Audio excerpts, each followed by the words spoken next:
Amen. Que Dieu nous bénisse. Nous nous retrouvons encore cet après-midi, comme d'habitude, pour poursuivre notre étude. C'est vrai, le matin, j'ai fait beaucoup de détours pour arriver à la notion d'élu, car nous savons que ce n'est pas prescience que nous avons été élus par le Seigneur pour participer à sa vie. Et c'est important pour chacun de nous que nous soyons des élus.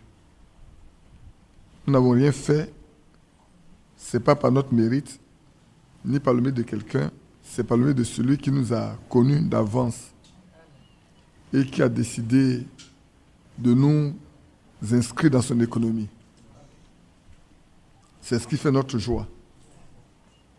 Alléluia. Et cet après-midi, nous poursuivons avec le verset 13.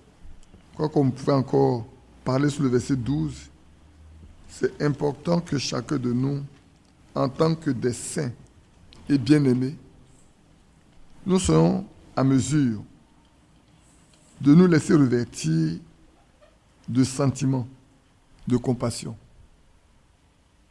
de bonté et d'humilité. Ce qui manque beaucoup à beaucoup de personnes aujourd'hui dans la foi.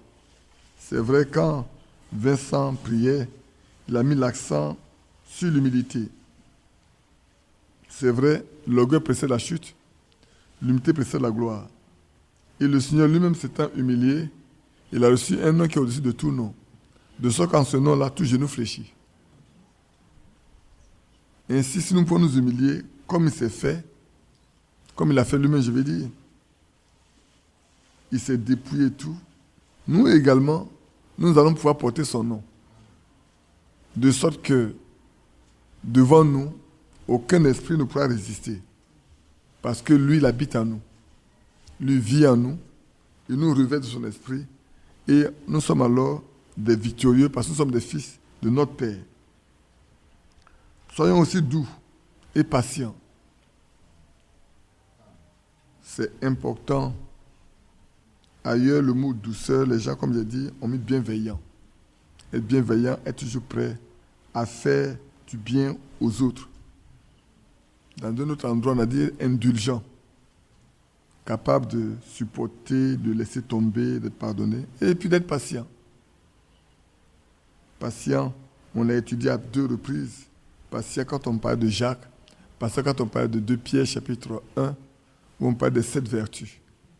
Que Dieu nous aide afin que ces vertus-là soient pleinement en nous. Ce sont les vertus de l'esprit. Hein.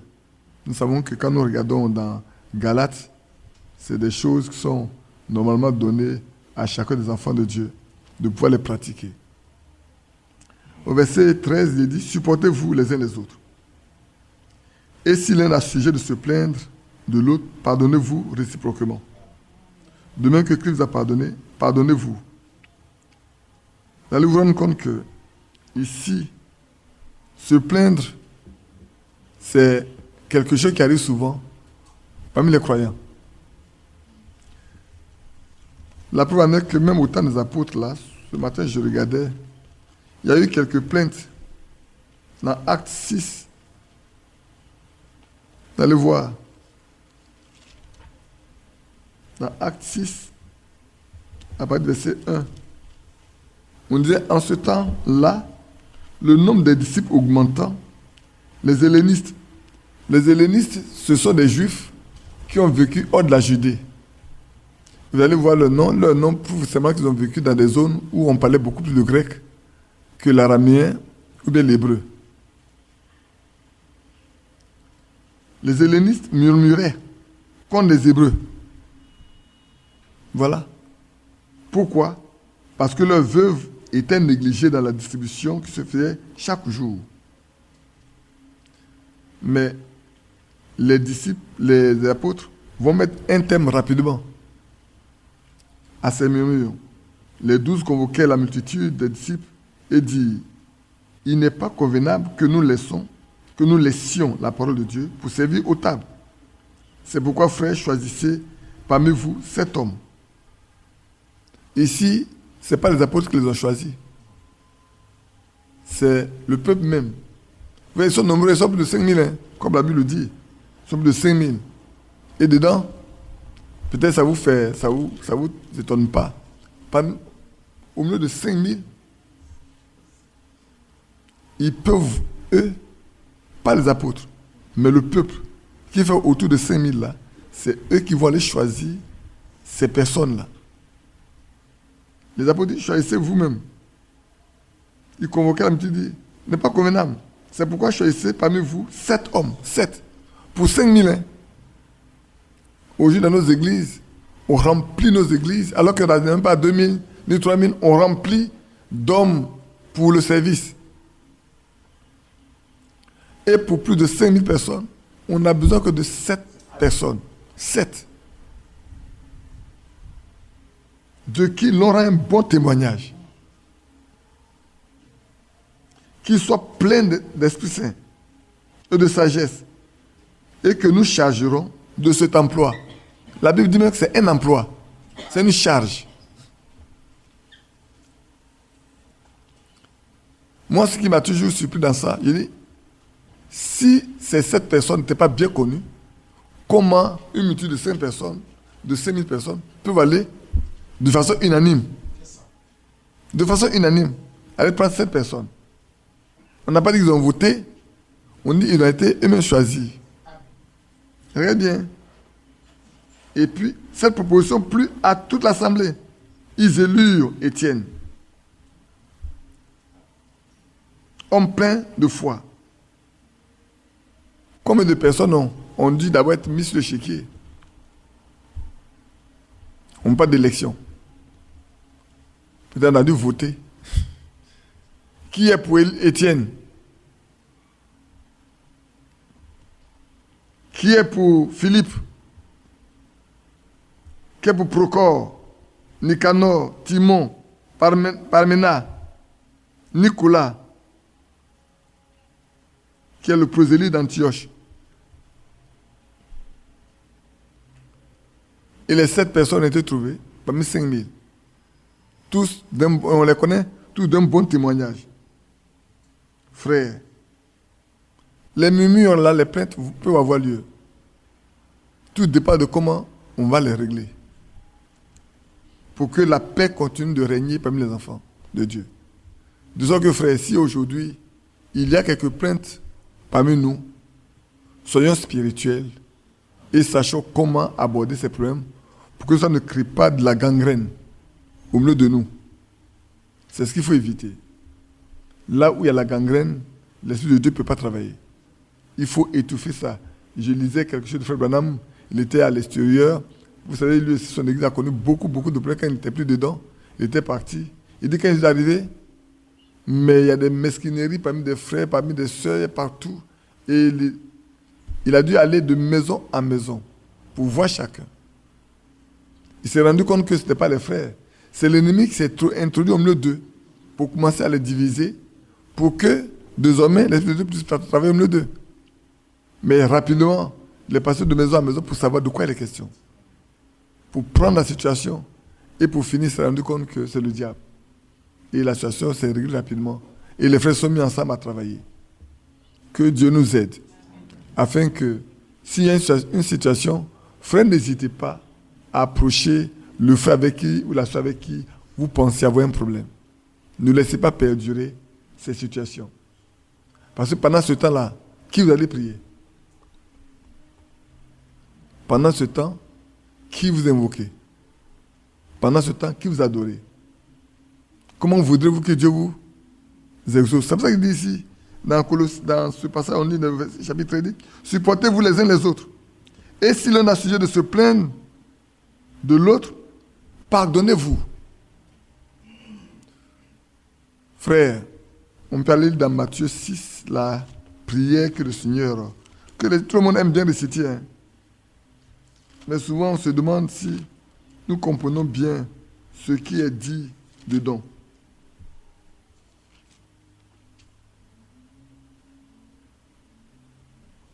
C'est Matthieu 6, on va lire le verset 9. Voici donc comment vous devez prier. Notre Père qui es aux cieux, que ton nom soit sanctifié, que ton règne vienne, que ta volonté soit faite sur la terre comme au ciel. Frère, aujourd'hui souvent nous prions nous aussi. Seigneur, que ta volonté soit faite au milieu de nous, dans notre maison, comme elle est faite au ciel. Mais quand la volonté de Dieu va commencer à se faire, alors nous allons comprendre que c'est trop dur. Parce que sa volonté ne va pas se faire comme nous le voulons, comme nous le pensons. Au ciel, quand la volonté de Dieu se fait, tous les anges, toute l'armée céleste se met à carreau. Mais est-ce que nous serons capables de nous mettre à carreau quand Dieu voudra faire sa volonté au milieu de nous? Est-ce que nous ne serons pas en train de dire, est-ce que ça c'est la volonté de Dieu? C'est trop dur. Vous vous souvenez dans Jean 16, dans Jean 6, où quand il a dit, mais celui qui ne mange ma chair et ne boit mon sang, n'a pas la vie en lui. On a dit, mais c'est pas trop dur, qui peut l'écouter? Du coup, des 70 disciples là, un plus grand nombre est parti, il ne reste que 12. Et même là, il a dit, l'un d'entre vous est un démon. Pas qu'il a le démon, mais il est un démon. Donne-nous aujourd'hui notre pain quotidien. Pardonne-nous nos offenses, comme nous aussi nous pardonnons à ceux qui nous ont offensés. Frère, le pardon ne peut pas avoir lieu s'il n'y a pas d'amour. Il n'y a pas de pardon s'il n'y a pas d'amour. D'abord, pour pouvoir pardonner, il faut pouvoir accepter. Accepter et ensuite aimer et pardonner. Vous pensez que ce Seigneur ne nous a pas accepté dans notre état? Il ne nous a pas aimé dans notre état? Il peut nous pardonner? Non. C'est parce qu'il nous a acceptés tel que nous sommes. Il n'a pas demandé de venir à lui après nous avons tout débarrassé de nous-mêmes. Que nous ayons tout arrangé. Non. À la croix, le brigand n'a rien enlevé. Sa nature, son caractère, sa mauvaise posture, n'a rien enlevé. Il a reconnu seulement qui est à côté de lui, qui est avec lui là. Et il lui a dit, souviens-toi seulement de moi. Je reconnais qui tu es, souviens-toi de moi. Je suis dans le danger. Je suis en train de tout perdre.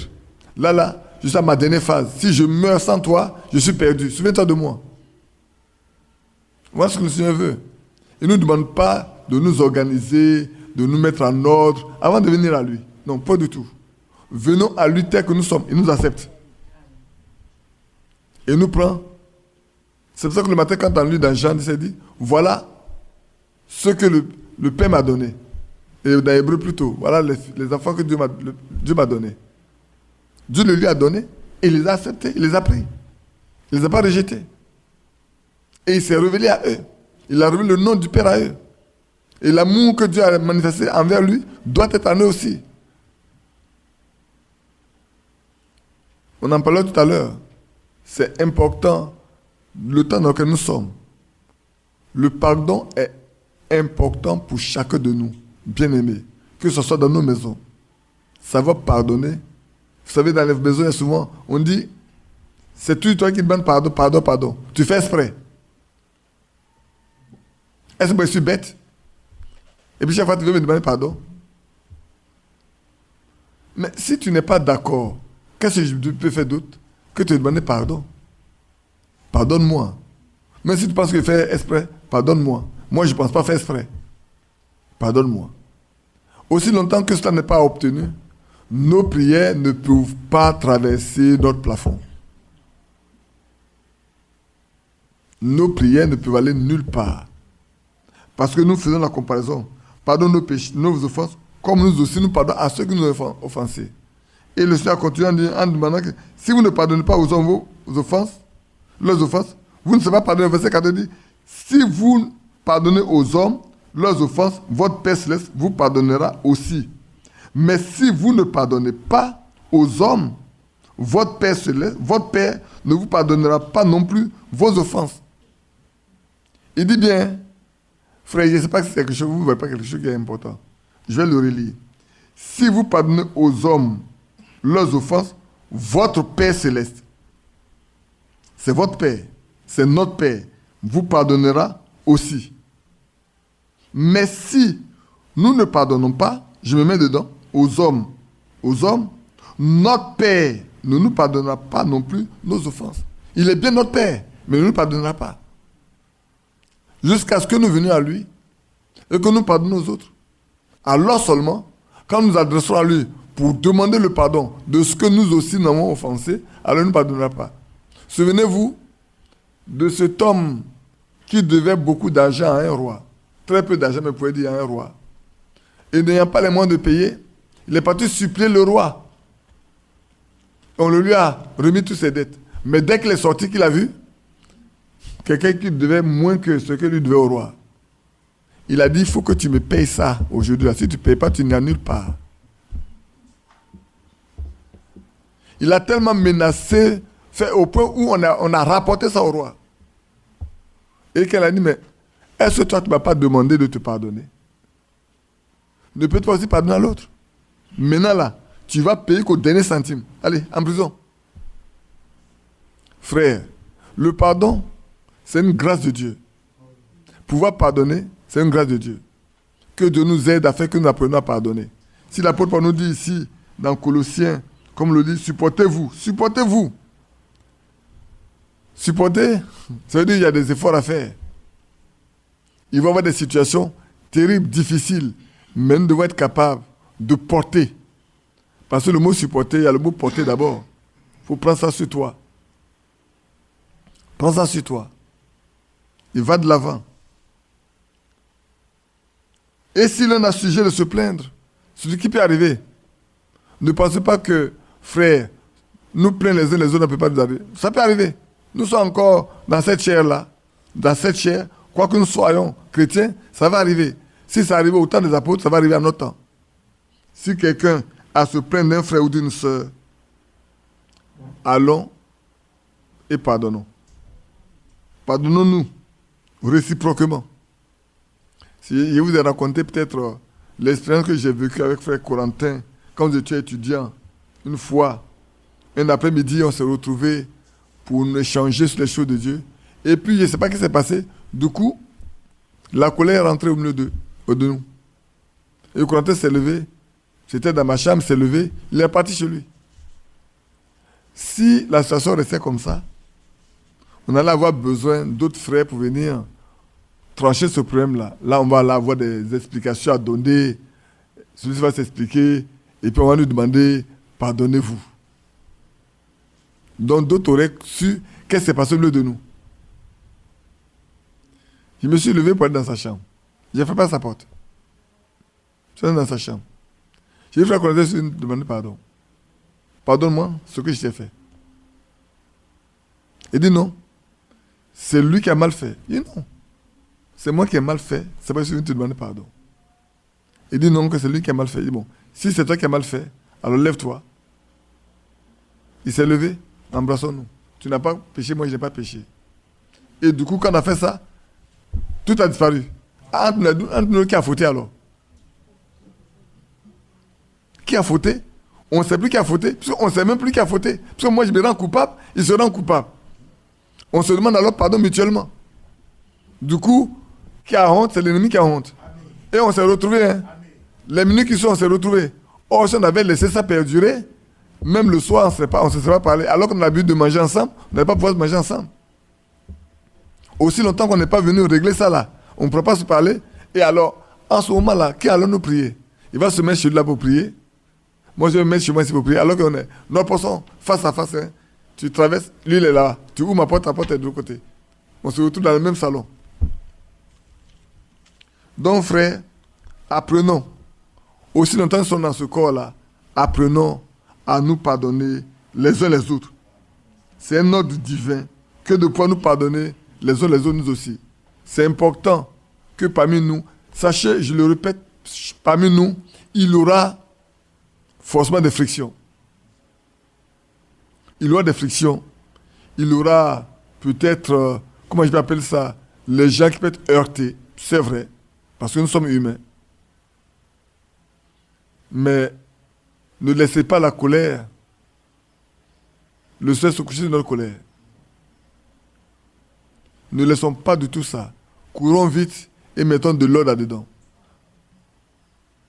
Je crois que c'est hier matin où ma femme me parlait d'une situation qui arrivait à un de leurs cousins. Alors qu'ils étaient partis pour la levée de corps de l'un des parents, celui-même qui a organisé tout, a tout fait, là, à Yosef, machin, il est tombé. Il est tombé. Il y a un qui a dit, bon, il va se lever. Il dit, mais c'est un problème de vie là. Ou bien il s'est levé, il ne s'est pas levé. Là, il va là, il est mort. C'est pas maintenant, ça. Mais il est mort. Pour nous dire à nous qu'on peut, du coup là, tomber, mourir, alors qu'on n'a pas rangé. Tu n'as pas rangé, et puis la situation arrive là, tu tombes, tu meurs, tu vas où? Toi qui n'as pas voulu arranger, l'autre est mort. Avec qui tu as arrangé maintenant? Avec qui tu as arrangé? C'est avec la personne que tu dois arranger, la personne est morte. Tu n'as pas voulu arranger. Frère, nous sommes mortels, hein? Aussi longtemps que ce corps n'a pas revêtu l'immortalité, ni ce qui est l'incorruptibilité, soyons prompts à obéir à la parole de Dieu. L'apôtre Paul dit, pardonnons-nous réciproquement.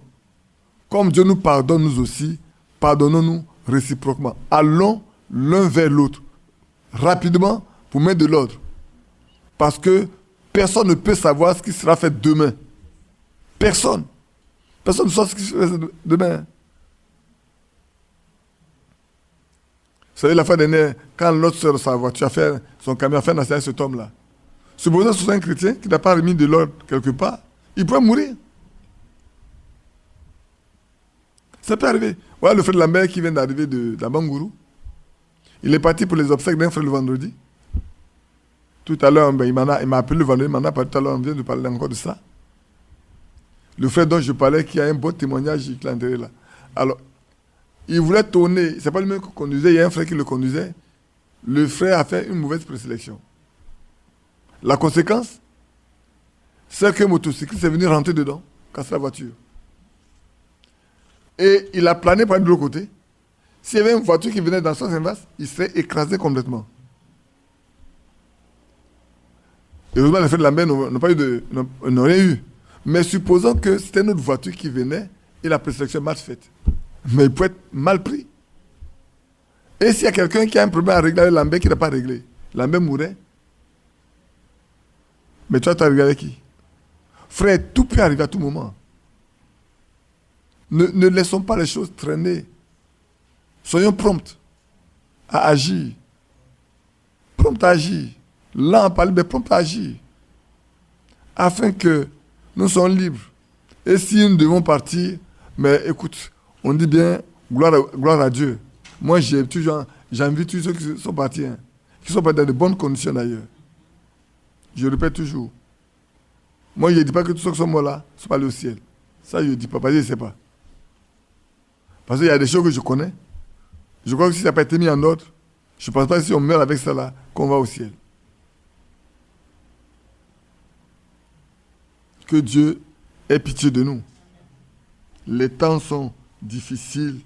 Et puis c'est le temps où, frère, comme je disais ce matin, il y a des frères, il y a des personnes qui se disent frères, mais ils ne se parlent pas.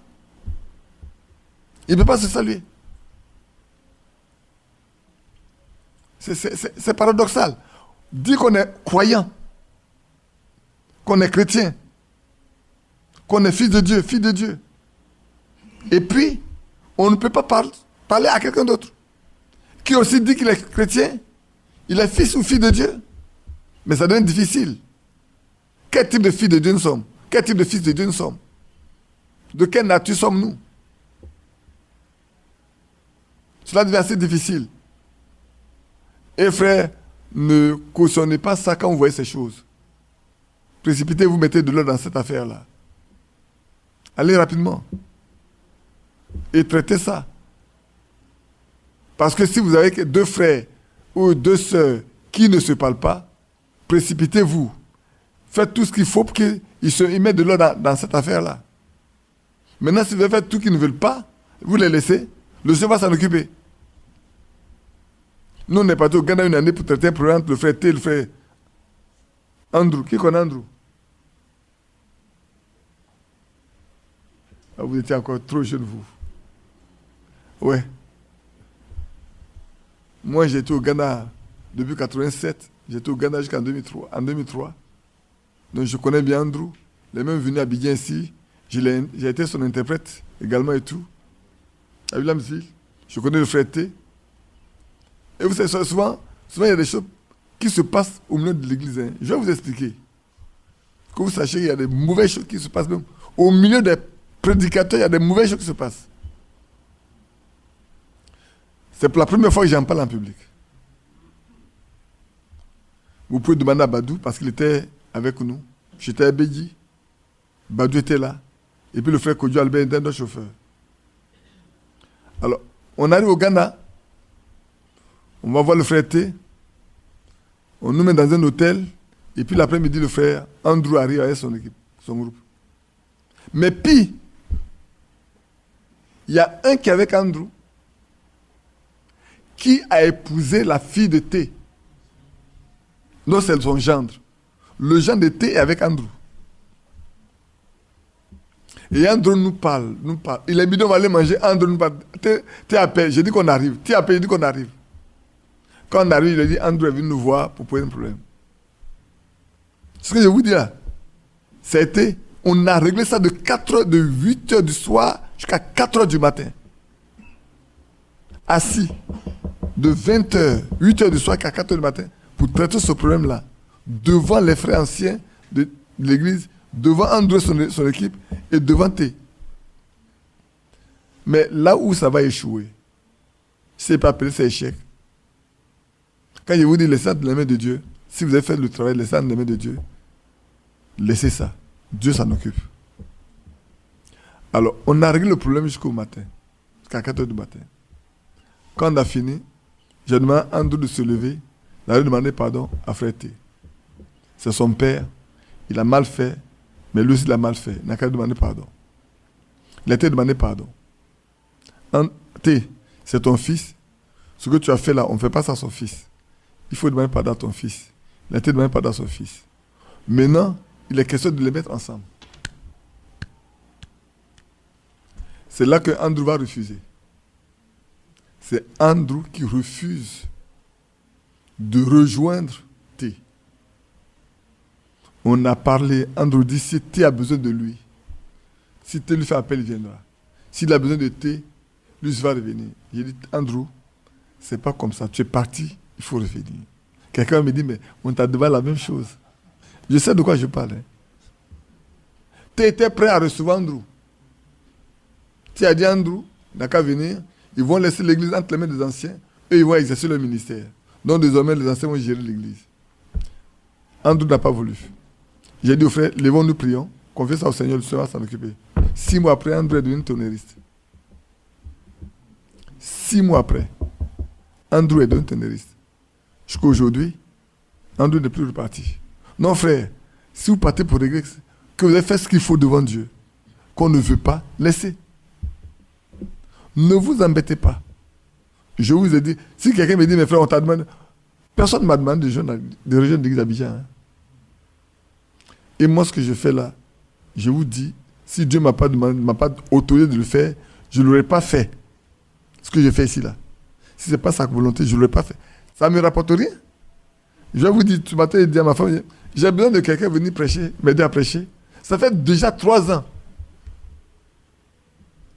que je prête à moins plus de 2 fois par jour, par tous les dimanches.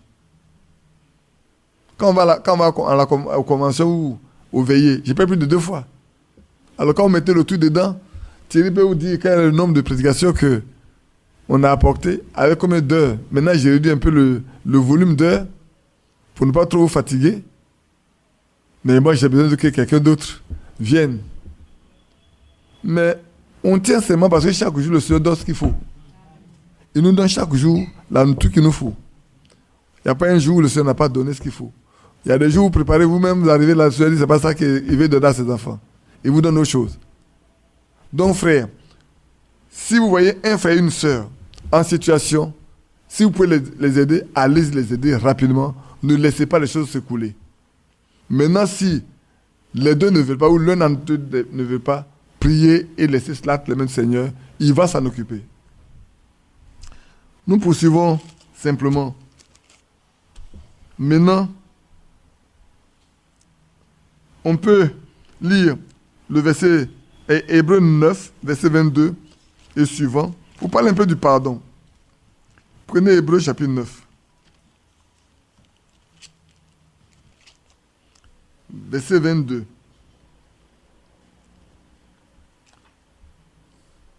Et presque tout d'après la loi est purifié avec du sang. Et sans effusion de sang, il n'y a pas de pardon. La grâce nous a été accordée. Le sang a été répandu pour nous. Le sang de Jésus a été répandu. Vous voyez pourquoi est-ce que partout dans le monde, quand les gens font des sacrifices du sang humain, le sang humain, le sang des animaux et tout, pensant pouvoir avoir beaucoup de choses, de bonnes choses. Parce que sans effusion, il n'y a pas de pardon. Hébreux 9, j'ai lu le verset 22. Je vais poursuivre un peu. Donc, et presque tout, d'après la loi, est purifié avec du sang. Et sans effusion de sang, il n'y a pas de pardon.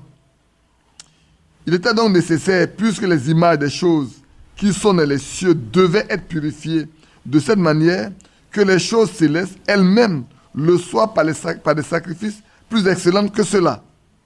Car Christ n'est pas entré dans un sanctuaire fait de main d'homme, en imitation du véritable, mais il est entré dans le ciel même, afin de comparaître maintenant pour nous devant la face de Dieu. Amen. Allez, il y a un avocat ici qui peut vous expliquer quand on dit que quelqu'un doit comparaître devant les juges. C'est pour ça qu'il a besoin d'un avocat. Souvent, nous ne comprenons pas le langage des magistrats et des questions qui vont être posées par l'autre avocat. Si vous n'êtes pas un habitué, vous allez vous condamner vous-même par vos réponses. Ça doit être un avocat. Et nous, on a un avocat qui nous défend. Il connaît bien le langage du Père. Il connaît bien le langage du juge. Et il peut. C'est pour ça que lui-même, il est et le juge et l'avocat. De ça, il peut nous défendre réellement et correctement. Et ce n'est pas pour s'offrir lui-même plusieurs fois qu'il y est entré, comme le souverain sacrificateur entre chaque année dans le sanctuaire, mais pour offrir un autre sang que le sien. C'est vrai que dans l'Ancien Testament, les sacrificateurs ne vont pas offrir leur propre sang.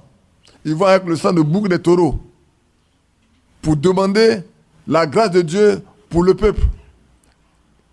Il y va chaque année.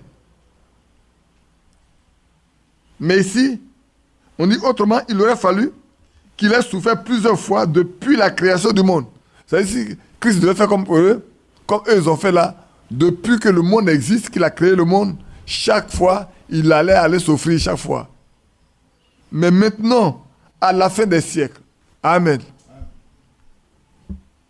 il a apparu une seule fois pour effacer le péché par son sacrifice. C'est merveilleux de voir que, frères et sœurs, notre péché a été effacé. Nos faits ont été effacés.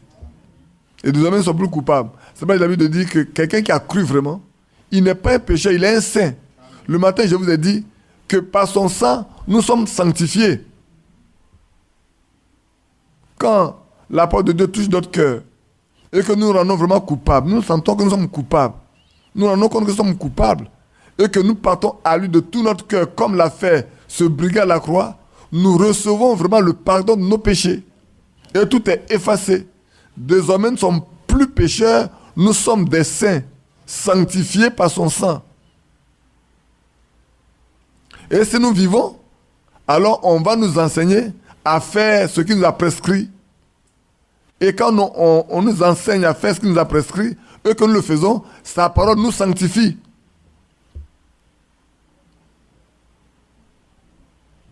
Et comme il est réservé aux hommes de mourir une seule fois, après quoi vient le jugement, de même Christ qui s'est offert une seule fois pour porter les péchés de beaucoup d'hommes, apparaîtra sans péché une seconde fois à ceux qui l'attendent pour leur salut.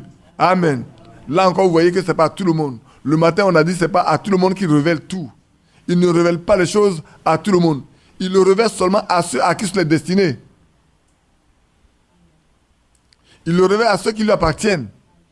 C'est pour ça qu'il a dit, Père, je te loue de ce que tu as caché ces choses aux sages et aux intelligents.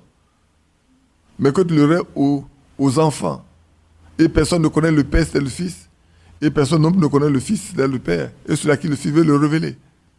Bien-aimés frères, Dieu nous a fait grâce de nous faire connaître sa parole en cette fin des temps. Car Dieu a bien voulu mettre un terme à beaucoup de choses, à la religion. Et alors, il est venu nous ramener au commencement. Comment il a voulu que son Église soit dès le commencement. C'est pour cela que chaque croyant d'aujourd'hui doit être identique aux croyants qui étaient au moment de la Pentecôte, en ce temps-là. Chaque femme, chaque homme doit vivre comme ceux-là ont vécu. Chaque prédicateur doit être semblable à ceux qui étaient là à ce moment-là. Malheureusement, aujourd'hui, nous devons être sortis de la religion, mais la religion n'est pas sortie de nous. La religion est encore dans nos cœurs. Et nous sommes dominés par tout ce que le monde est. Regardez bien, frère. C'est pénible. La fois dernière, le frère Lamé disait, je ne suis pas d'accord avec tout ce qui se passe aujourd'hui dans le message. Je ne suis pas d'accord dans ce qui se passe dans ce pays. Je ne suis pas d'accord. À la réunion du 30 avril, à la fin, il a dit la main, moi je suis fatigué, pardon. On ne va pas encore recommencer la réunion. Si tu n'es pas d'accord, tu as le lieu pour dire que tu n'es pas d'accord. C'est vrai. Il y a des choses qui se font parce que il a dit, mais il y en a qui disent, si frère n'écoute pas les frères Franck en direct, ils ne vont pas être enlevés. Il dit, mais où c'est écrit dans la Bible? Ou bien ils ne vont pas te sauver. Mais alors ce que le Seigneur a dit dans la Bible est faux, est fausse alors. La Bible dit, celui qui écoute ma parole, qui croit à celui qui m'a envoyé à la vie éternelle. Point final. Frère Franck est un serviteur de Dieu. Comme Paul est un serviteur de Dieu, comme Frère Manuel est un serviteur de Dieu. Son ministère est bien connu. Il remplit son ministère correctement. Maintenant, quiconque veut l'accepter, quiconque ne veut pas, ça lui regarde. Et je crois que Frère Franck, dans les messages des années 88, il a dit, mais je peux me défendre. Je n'ai pas besoin que quelqu'un me défende. Laissez-moi tranquille. Je me demande bien ceux qui sont devenus comme les musulmans pour défendre Mahomet. Je pense qu'ils ont compris. Je pense qu'ils ont compris. Que Dieu nous aide dans ce message, ce beau message. Oui, le message est vrai. C'est nous les hommes qui sommes dans le message qui sommes faux. C'est nous qui avons scandalisé le monde religieux au point où, quand on parle du message, net, les gens se redressent. Et Frère Fab avait raison de nous dire, n'allez pas avec les gens avec le message. Allez à eux avec la Bible. Amen. Quand ils comprendront la vérité, alors seulement présentez-leur le message. Mais n'allez pas avant avec le message. Parce que les gens ont rendu odieux le message, alors que c'est vrai. On a rendu odieux le message. Parce qu'on a dit beaucoup de choses dans ce message, au point où quand tu parles de message, tu es un idolâtre. Nous adorons un homme. Voilà ce qu'on nous dit. Moi, à l'Assemblée, quand on était sorti de l'Assemblée au début, on dit, nous adorons un homme. Comme je n'ai pas vu un homme, l'homme que j'adorais, non, j'ai compris. Et j'ai prié pour que Dieu me dise exactement ce que c'est. Et Frère Lamé était tellement déçu un jour qu'il a dit, mais il est mieux qu'il retourne à l'Assemblée de Dieu. Le Seigneur l'a repris. Pour lui dire qu'il ne verra pas mieux ailleurs que là. Malheureusement, le temps passe, et plus le temps passe, plus on se rend compte qu'on devient de plus en plus mauvais. On va de mal en pire. Que Dieu nous vienne au secours. Ainsi donc, frères, apprenons à nous pardonner parce que Christ a versé son sang et le péché de chacun de nous est ôté. Aussi longtemps nous pouvons accepter de nous présenter devant lui, il écoute l'exauce. Et donc, comme je dis, ne dormez pas si vous voyez un frère et une sœur ou deux frères qui ne vont pas ensemble. Ils ont le devoir d'aller ensemble. Ils ont le devoir de vivre ensemble, de plaire à Dieu. Et sur cette base-là, allez-y parler avec eux. Dégagez-les de ce piège de l'ennemi. C'est vrai. Aujourd'hui, vous voyagez, vous arrivez quelque part, il y a deux frères qui disent ça dans le message, mais l'un à côté, l'autre à côté, ils ne se parlent pas. Ils ne se saluent même pas. Voilà le message. Or, ce qui se sépare, c'est la religion qui sépare. L'église du Dieu vivant ne sépare pas du tout. Bien au contraire, il y a une unité dans l'église du Dieu vivant. Mais la religion sépare. Ce n'est pas la religion qu'on fait. Chacun veut avoir son parti.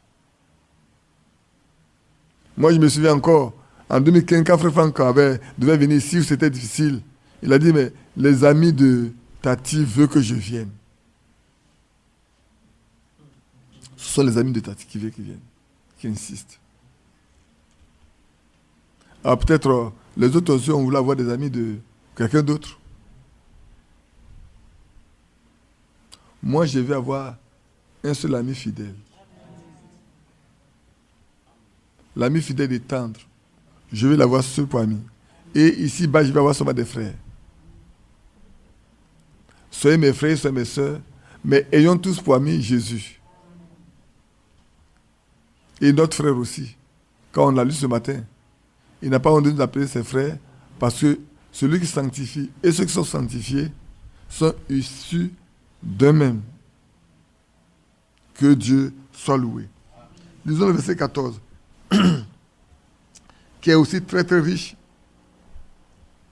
Qui est aussi très riche. J'aime bien ce passage-là. La première fois où j'en ai parlé. Mais par-dessus tout, il y a plusieurs versions qui parlent de là. Par-dessus toutes ces choses, soyez revêtus, revêtez-vous de l'amour qui est le lien de la perfection. Ailleurs, on dit, revêtez-vous de ce lien qui vous permettra d'être parfaitement unis. Et il est quelque part dit qu'il y ait l'amour afin que la perfection soit au milieu de vous. Donc, pour qu'il y ait la perfection, pour qu'il y ait l'unité, il faut que l'amour soit. Il faut que chacun de nous soit revêtu de l'amour. Et nous savons dans Jean 13, 35, si je ne me trompe pas, le Seigneur a dit, c'est à ce signe-là qu'on reconnaîtra que nous sommes ses disciples. Frères, aimer. Aimer, c'est un mot, c'est vrai, mais ça doit être un comportement, comme l'a dit quelqu'un. L'amour doit être réel. Il doit être vrai. Et je crois que l'apôtre Paul en a parlé en long et en large dans 1 Corinthiens 13. Nous en avons parlé. On a montré ce qu'est l'amour, ce qui n'est pas l'amour. Aujourd'hui encore, on revient là-dessus, frère. Pour que vous soyez unis, il faut que l'amour soit vrai au milieu de vous. Que cet amour soit sans hypocrisie. Il y a des gens qui aiment. Regardez bien aujourd'hui. Je crois que je parlais à quelqu'un qui dit, il y a des prédicateurs, je ne veux pas des serviteurs, des prédicateurs qui ne vont que chez ceux qui peuvent les aider, matériellement parlant. Ils ne fréquentent que les hommes qui peuvent les aider matériellement. Et quand ces personnes-là même ont des comportements anti-bibliques, ils se taisent. Parce que parler, c'est se couper le pied. C'est se couper une source de vie. Alors, dites-moi, est-ce que l'âme de ces personnes les intéresse ou c'est la peau de ces personnes qui les intéresse? De deux, est-ce que eux-mêmes là, ils savent le prix que le Seigneur a payé pour que les gens soient sauvés? C'est parce qu'eux-mêmes, ils ne connaissent pas le prix que le Seigneur a payé. Ça ne leur dit rien, le prix que le Seigneur, le sang qu'il a versé, ça ne leur dit rien. Ils ne se rendent pas compte, frère. Ils sont, on lit un peu dans, regardez votre main, permettez-moi de lire mon seul, ça. Je sais que je vous ai tellement lu ça, mais je vais le relire encore ce soir. L'église de l'âge de l'Odyssée. Hey, Seigneur, aide-nous. L'âge de l'Odyssée. Écrit à l'ange de l'église de l'Odyssée. Voici ce que dit l'Amen, le témoin fidèle et véritable, le prince de la création. Je connais tes œuvres. Je connais tes œuvres. Je sais que tu n'es ni froid ni bouillant. Chrétien de l'âge de l'Odyssée, voilà ce que tu es. En réalité, tu n'es même pas un chrétien. Peut-être que tu n'es pas froid, tu n'es pas bouillant.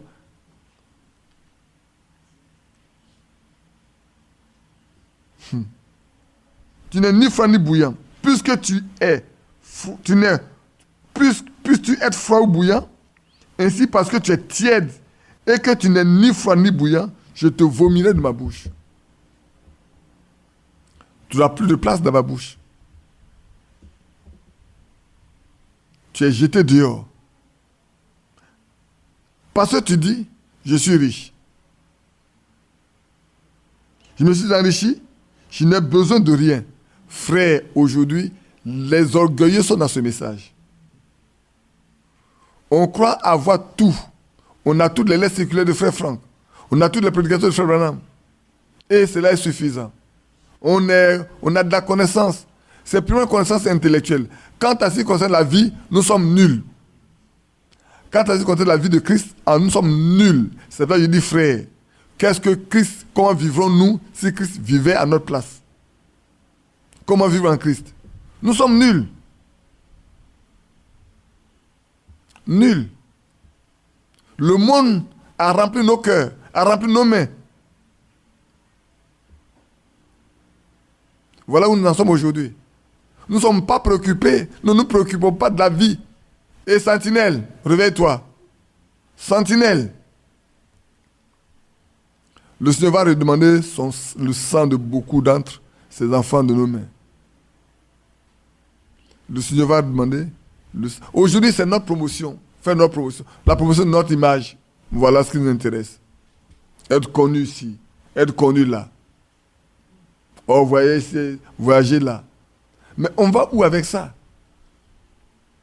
Si le Seigneur lui-même a dit, je ne fais rien sans l'avoir fait au Père, nous, qu'est-ce que nous aurons? Qu'est-ce qu'on va dire, frère? Lui qui est Dieu, qui est venu, dit, je ne fais rien si le Seigneur, le Père, ne me l'a pas montré. Celui qui a envoyé le message là, lui-même, il ne s'engage dans rien, aussi longtemps que le Seigneur ne lui a rien dit. Et nous, à qui le message a été transmis, dès qu'on dit cac, on est parti. Je me demande si on interroge le Seigneur même, va savoir si c'est sa volonté. Sœurs, frères, faisons tout après avoir reçu la volonté de Dieu. Après avoir connu sa volonté. Sinon, nous travaillerons en vain. Nous allons courir en vain. Tout ce que nous allons faire là, il n'y aura pas de prospérité dedans. Il n'y aura pas de succès dedans. Que Dieu soit à notre secours. Le temps est venu où nous devons pouvoir nous arrêter pour dire, Seigneur, que veux-tu que je fasse? La fois dernière, quelqu'un m'appelait et dit, qu'est-ce que Dieu t'a dit? Il dit, frère, qu'est-ce que Dieu t'a dit? Si Dieu t'a rien dit, tu te tais, tu ne parles pas. D'abord, il faut venir me parler si tu ne t'es pas parlé. Parce que si Dieu te parle, il ne peut pas dire le contraire de ce qu'il m'a dit.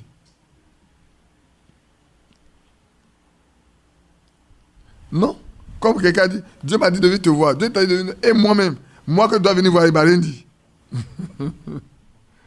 Tu dis, Dieu t'a dit de venir me voir. Moi-même que tu dois venir voir là, il ne m'a rien dit. Comment veux-tu que je sache que Dieu t'a dit que tu veux me voir? Non, je vais me fonder ce que tu as dit pour marcher en croyant que Dieu t'a dit. Mais Dieu m'a dit, il y en a qui prennent ça en longueur de journée. Dieu m'a dit. Même quand la nuit est dans leur bouche, Dieu m'a dit. Ça ne fait plus peur. Hein? Avant, au temps des prophètes, oui. Quand Dieu dit, on peut avoir peur.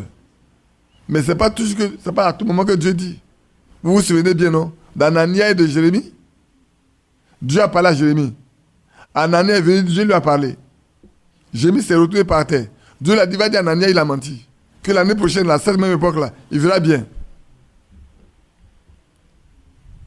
Le jeune n'a-t-il pas mis en garde? Il dit, si quelqu'un est prophète parmi vous, moi c'est en songe et en vision, je lui parler. Mais si ce qu'il dit n'arrive pas, n'ayez pas peur de lui parce que je ne suis pas avec lui. Si ce qu'il dit là s'accomplit, alors prenez garde. C'est moi qui ai parlé par lui. C'est moi qui parle par lui. Alors prenez ça au sérieux. Aujourd'hui, combien sont ceux qui sont prédicateurs qui peuvent dire au nom du Seigneur quelque chose et donner des dates, des lieux et croire que c'est vrai. Je te conseille d'acheter de moi de l'or éprouvé par le feu, afin que tu deviennes riche, et des vêtements blancs, afin que tu sois vêtu, et que ta honte, et que la honte de ta nudité ne paraisse pas. Il y a un colis pour oindre tes yeux, afin que tu vois. Beaucoup de croyants aujourd'hui sont aveugles. Ce midi, j'ai dit aux frères, vous savez, avant, on avait ôté la Bible des mains des croyants. Parce que s'ils connaissent la vérité, ils vont être affranchis de la vérité. On a tellement persécuté les gens. Ils sont morts, eux, plus. Chaque fois on persécute, les croyants meurent. Même ceux qui persécutent se donnent au Seigneur. Parce que vous prenez ceux qui ont lu le Matthieu de Catacombe, ils vont se rendre compte que j'ai cherché à voir ce livre. On a dit que c'est épuisé. Ils ne savent pas quand ils vont encore les éditer. S'ils pouvaient les éditer, moi, je vais encore en acheter. Au point où il y a un soldat qui a vu les chrétiens mourir, il dit, mais lui, les soldats, il sait ce que c'est que la mort. Et voit des jeunes filles, des jeunes gens, des gens simples, mourir vaillamment, accepter de mourir vaillamment pour leur foi. Il veut aller savoir de quoi les questions. Il a fini par être converti. Donc, plus on persécute, plus il y a des convertis. Le diable a dit, si je continue comme ça, là, tout le monde risque d'être converti. Ce que je vais faire, je vais leur donner le livre qu'ils cherchent là. Mais je mets ma main sur leurs yeux. Afin qu'en lisant, ils ne comprennent pas. Voilà où nous sommes arrivés. De sorte que, frère, on a même le message là. On le lit, on ne comprend pas. On a les circulaires, on le lit, on ne les comprend pas. On a les cassettes, frère Franck, on les écoute, on ne les comprend pas. Parce que sinon, notre comportement allait changer. Notre manière de faire allait changer. Notre langage allait changer. Mais c'est parce qu'on ne comprend pas. On est devenu aveugle. La religion a tellement rempli nos cœurs qu'on pense qu'on a tout. Que Dieu nous aide. De peur que, frères et sœurs, un matin, l'enlèvement ne se passe et que nous soyons restés. Et ça serait très dramatique ce jour-là. Hein. Les gens se moqueraient beaucoup de nous. Ils diront, c'est pas vous qui dites que vous avez la vérité. Mais on dit l'enlèvement, il dit vous êtes avec nous ici. L'enlèvement est parti, vous n'êtes pas parti. Vous ne faites pas ceci, vous ne faites pas ceci, vous ne faites pas ceci. Mais malgré tout, vous êtes restés. Frère, ce n'est pas le fait de ne pas faire ceci. Ce n'est pas le fait de ne pas faire ceci. Le fait, c'est d'avoir la vie de Dieu en soi d'abord. Sinon, c'est juste des dogmes qu'on suit, des credos qu'on suit. Si la vie de Dieu n'est pas en nous, on ne peut pas vivre comme Dieu veut qu'on vive. Comment vivre en Christ? Quelle vie devons-nous mener si le Seigneur vit en nous? L'amour est le lien de la perfection. Est-ce que l'amour vraiment réside au milieu de nous? Dans nos maisons, dans nos foyers, entre nous et nos enfants, entre frères et sœurs, entre frères et frères, entre sœurs et sœurs. Est-ce que ça existe vraiment? Pas l'amour que vous fabriquez, hein. C'est celui que le Saint-Esprit donne. Celui qui est pur, celui qui est sans hypocrisie. Pas que moi je vais chez telle personne, parce que en arrivant là-bas, il sait que je dois trouver à manger. Quand j'aurai des besoins, alors je vais le voir, il va me le donner. Donc, ça, celui-là, je l'aime, il m'aime aussi. C'est pas de ça qu'on règle les questions aujourd'hui. On a écouté en sa présence, non? On a lu un peu en sa présence, c'est ça, non? Que cela soit continuellement devant nous. Mettons Dieu toujours dans notre présence. Et nous-mêmes soyons conscients que nous sommes permanemment dans la présence divine. Avant que la parole ne soit sur notre langue, le Seigneur la connaît parfaitement et entièrement. Nos pensées ne sont pas cachées. Nos sentiments ne sont pas cachés. Bien-aimés, rien qui nous concerne n'est caché devant le Seigneur. Soyons conscients. Le temps est venu de être conscients. De sorte que nous vivons une vie saine et pure. Une vie saine plutôt et pure. une vie qui plaise à Dieu. De sorte que avant d'ouvrir notre bouche, le Seigneur nous a exaucés. Je vous ai dit qu'on parlera un jour de pourquoi Marc 16 ne s'accomplit pas dans notre vie. On en parlera. Pourquoi Marc 16 ne s'accomplit pas dans la vie des croyants que nous sommes. Vous savez, je vous ai dit, une fois, quelqu'un a dit, lui, il a toujours pitié des croyants pour qui le Seigneur n'exauce jamais la prière.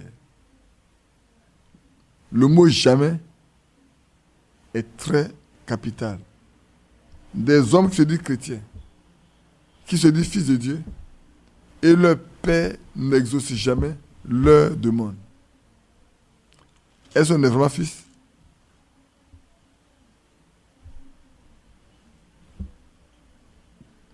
Mes soeurs, quel est le fils à qui le Père refuse toujours tout? Si nous qui sommes des hommes méchants, nous savons donner de bonnes choses à nos enfants, à combien plus forte raison notre Père Céleste nous refusera toujours tout? Ça n'existe pas. Je poursuis. Soyons revêtus de l'amour qui est le lien de la perfection. Si, frères et sœurs, nous voulons être parfaits entre nous, nous devons pouvoir nous aimer franchement, réellement. Nous aimer. Sans embâche, nous aimer. Au point où quand, je vais dire une chose. Souvent, quand il y a des décès qu'on va pour accompagner des personnes qui ont perdu des parents, on dit c'est ça l'amour. Moi, il n'appelle pas ça l'amour.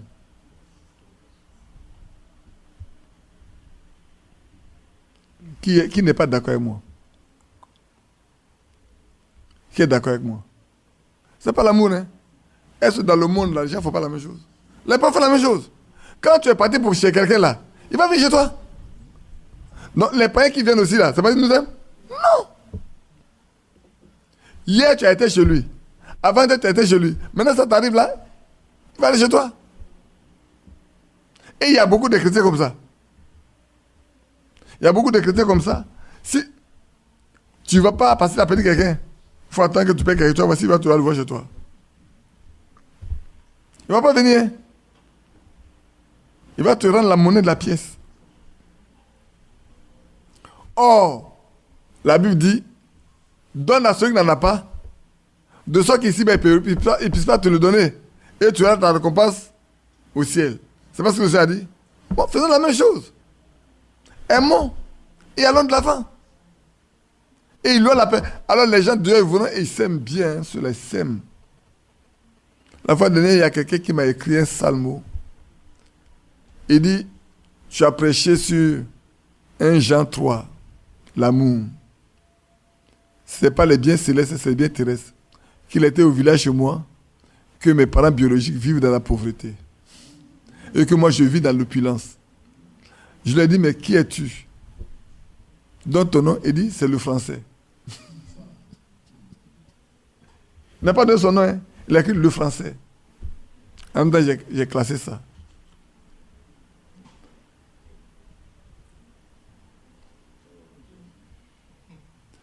Il ne sait pas combien de francs je laisse à mes parents chaque mois pour se débrouiller.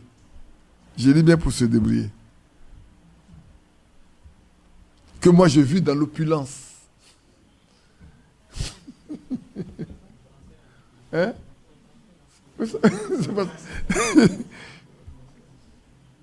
C'est comme quand j'étais encore tout jeune, j'ai commencé à travailler. Il y a quelqu'un de la promotion de mon père qui a été dit à mon père que moi je vis avec Faux-Boigny, je mange avec Faux-Boigny. Écoutez bien, hein? Ça vous fait rire, mais écoutez bien. En ce temps, j'étais à Bobo. J'ai pris la maison de mon beau-père que j'ai aménagé, j'ai arrangé pour qu'on vive avec ma femme et les enfants. Et lui-même là, il vit dans le même quartier, mais il va dire à mon père que je mange à Faux-Boigny, je vis, et je laisse mon père vivre dans la pauvreté. Et pourtant, il ne sait pas à combien je suis payé Et combien je fais tout ce qu'il faut pour aller donner un peu d'argent à mon père et à ma mère alors qu'ils ne sont pas ensemble. Jusqu'à ce que mon père tombe malade. Et que j'ai le prof venir à la maison. Mon père venait à la maison. Au mieux que je pus, je l'ai traité jusqu'à ce qu'il guérisse. Et puis il allait au village. Alors quand j'étais au village, je parlais avec lui. Il dit, tout ce que tu peux me donner, que tu le donnes. Avant, je ne savais pas. On m'a fait croire que tu étais très riche. Moi-même, j'ai vécu chez toi. Tu te débrouilles pour nous aider. Fais ce que tu peux faire. Depuis ce jour, quand il veut même c'est 5 000 francs de mon père, il me bénit. Avant là, tu peux donner tout. Pour lui, tu as des millions. Oui, frère. Oui, soeur. On est passé par des situations. Ce que je vous dis là, c'est une réalité. Hein. Si votre soeur était encore bien, vous aurez dit ça. Il a fallu que mon père vienne chez moi à la maison. Malade. En ce moment, il n'avait même pas de voiture.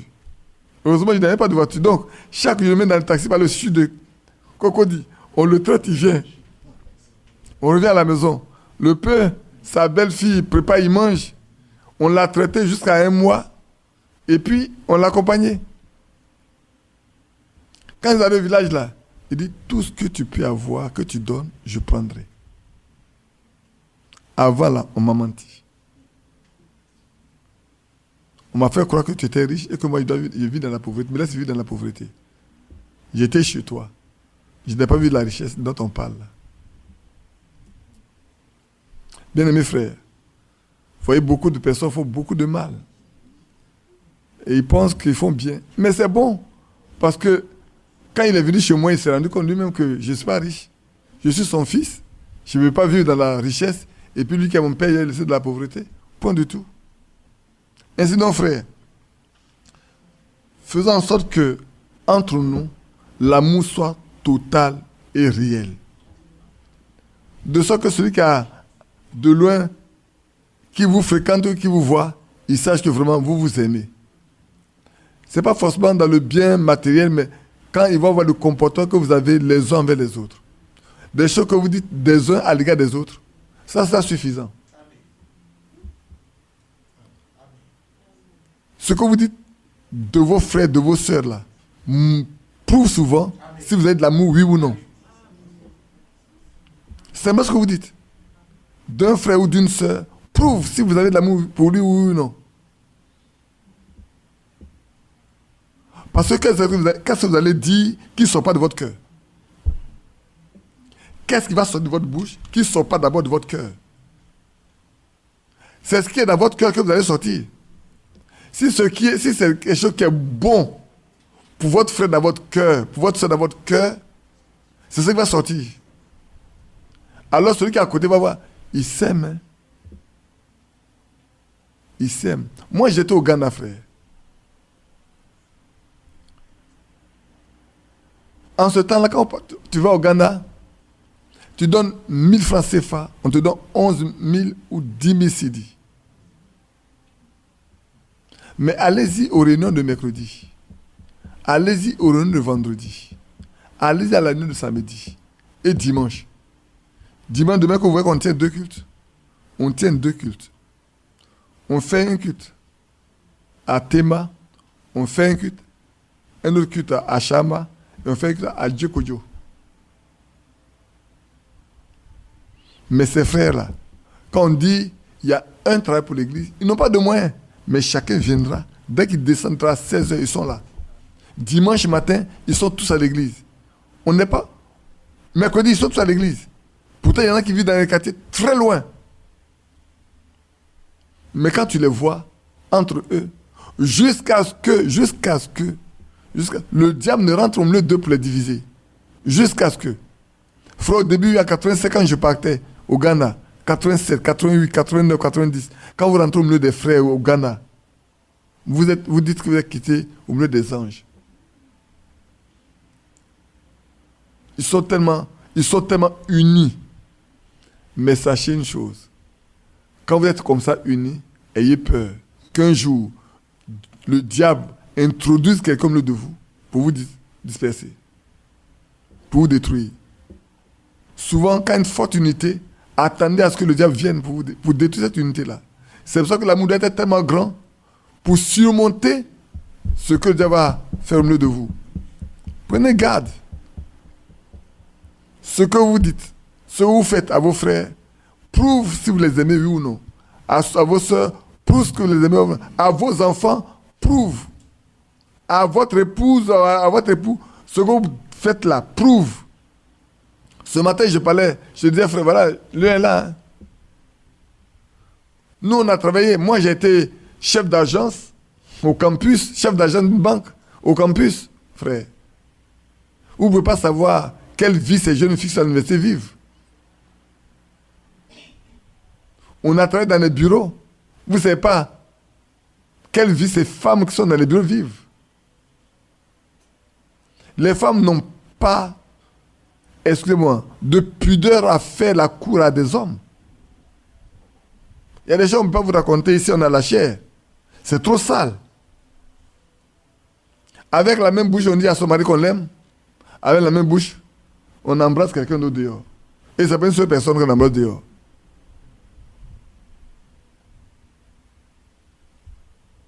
Comme je parlais à quelqu'un de mon quartier ici même, je n'ose pas dire, c'est trop sale. Elle sait de quoi je parle. J'en ai parlé à ma femme.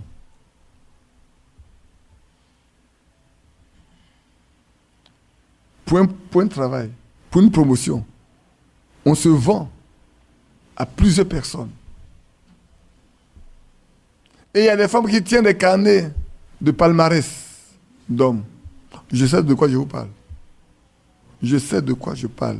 Mes chères sœurs, je sais de quoi je parle. Il y a des hommes également qui ne disent à une femme je t'aime que lorsque il la cherche. Et c'est comme ça que beaucoup de femmes se laissent piéger.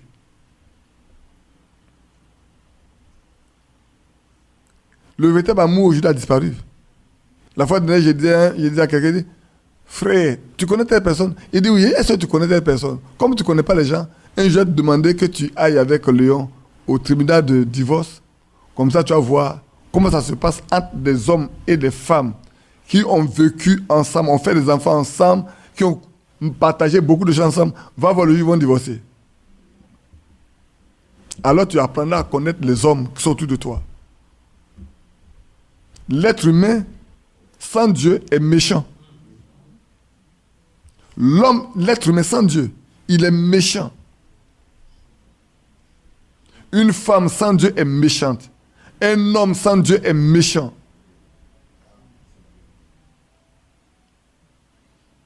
Je vais terminer ici en vous donner un exemple simple d'une expérience quand j'étais aussi en banque en tant que stagiaire. Notre chef de caisse était un homme très bon. Un jeune monsieur qui avait un gros problème. Il est venu avec un chèque. Oh, le chèque là, c'est un chèque tiré sur un compte qui n'a pas d'argent. Et le gars est venu plaider. Et le chef de caisse n'a pas vu le chef d'agence. Il a escompté, c'est-à-dire il a avancé le montant du chèque avant qu'il soit encaissé. Le chèque est parti, il est revenu impayé. Il a appelé le monsieur, il dit il faut représenter. Il a repris le chèque. Le chèque est parti, il est revenu impayé. Il est parti chez le monsieur. Le gars lui a fermé la porte au nez. Le gars a perdu son emploi. Il a perdu son emploi.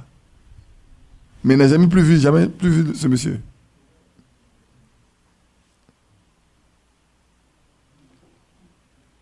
C'est des choses que j'ai vécues. Donc je peux vous en parler. Je peux vous en parler de plusieurs manières et vous donner des exemples concrets et vous donner le nom des personnes. Vous vérifiez.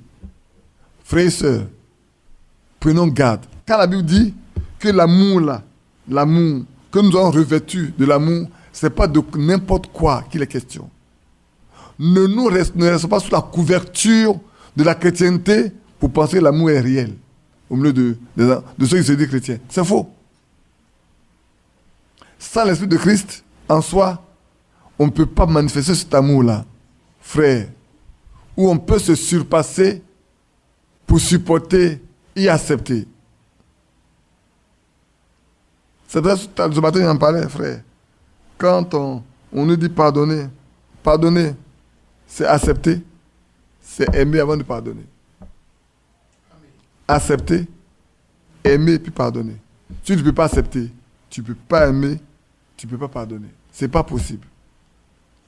Dans nos foyers, s'il vous plaît, beaucoup de choses peuvent se passer, mais ayons un cœur pour accepter. Ayons un cœur pour aimer. Et prions jusqu'à ce que Dieu nous donne un cœur pour aimer. Véritablement. C'est alors qu'on pourra pardonner. Autrement là, on ne peut pas pardonner. Et c'est une grâce d'être capable de pardonner. C'est une grâce. Parce que si tu ne pardonnes pas, tu ne peux pas te pardonner non plus. Et donc l'amour dont tu es question ici, frère, c'est un amour sans hypocrisie. Un amour réel. Et cet amour montre le lien d'unité qui existe entre vous. La perfection qui existe entre vous là, vient de là. C'est par l'amour là qu'on saura que vous êtes parfait. Aussi longtemps vous n'arrivez pas à ce niveau-là, frère, vous n'avez pas encore avancé. Vous êtes encore au commencement. On peut prêcher, on peut chanter, on peut faire tout. Mes frères, pour que vous sachiez que quelqu'un est un converti, mettez le preuve avec l'amour. C'est là que vous saurez qu'il est converti. Voulez-vous voir une femme convertie? Allez-y là, ça vous saurez qu'elle est convertie. Vous voulez voir vos enfants convertis? Mettez la preuve avec l'amour. Vous voulez savoir qu'une église est une église de Dieu? Allez-y, asseyez-vous et observez l'amour s'il existe au milieu d'eux. Ce n'est pas de l'apparence. Hein. Je vous ai parlé la fois dernière où j'étais dans un... Maintenant, je dis plus le nom du pays. J'étais dans un pays où on m'invitait à manger. Ça devait faire comme $600. Car là, c'est là. On est 29. On dit que chaque frère, tout le monde est invité, mais chacun doit payer.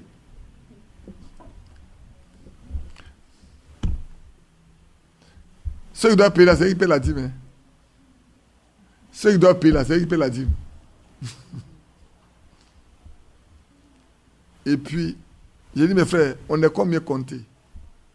On me regarde. Vous savez, nous qui venons d'Afrique, on n'était pas bêtes. On ne connaît pas l'argent. Frère, on est combien? Comptez, comptez. On finit de connaître les 29. J'ai dit, bon, ok. Moi, je vous invite. Je vais vous poser la question.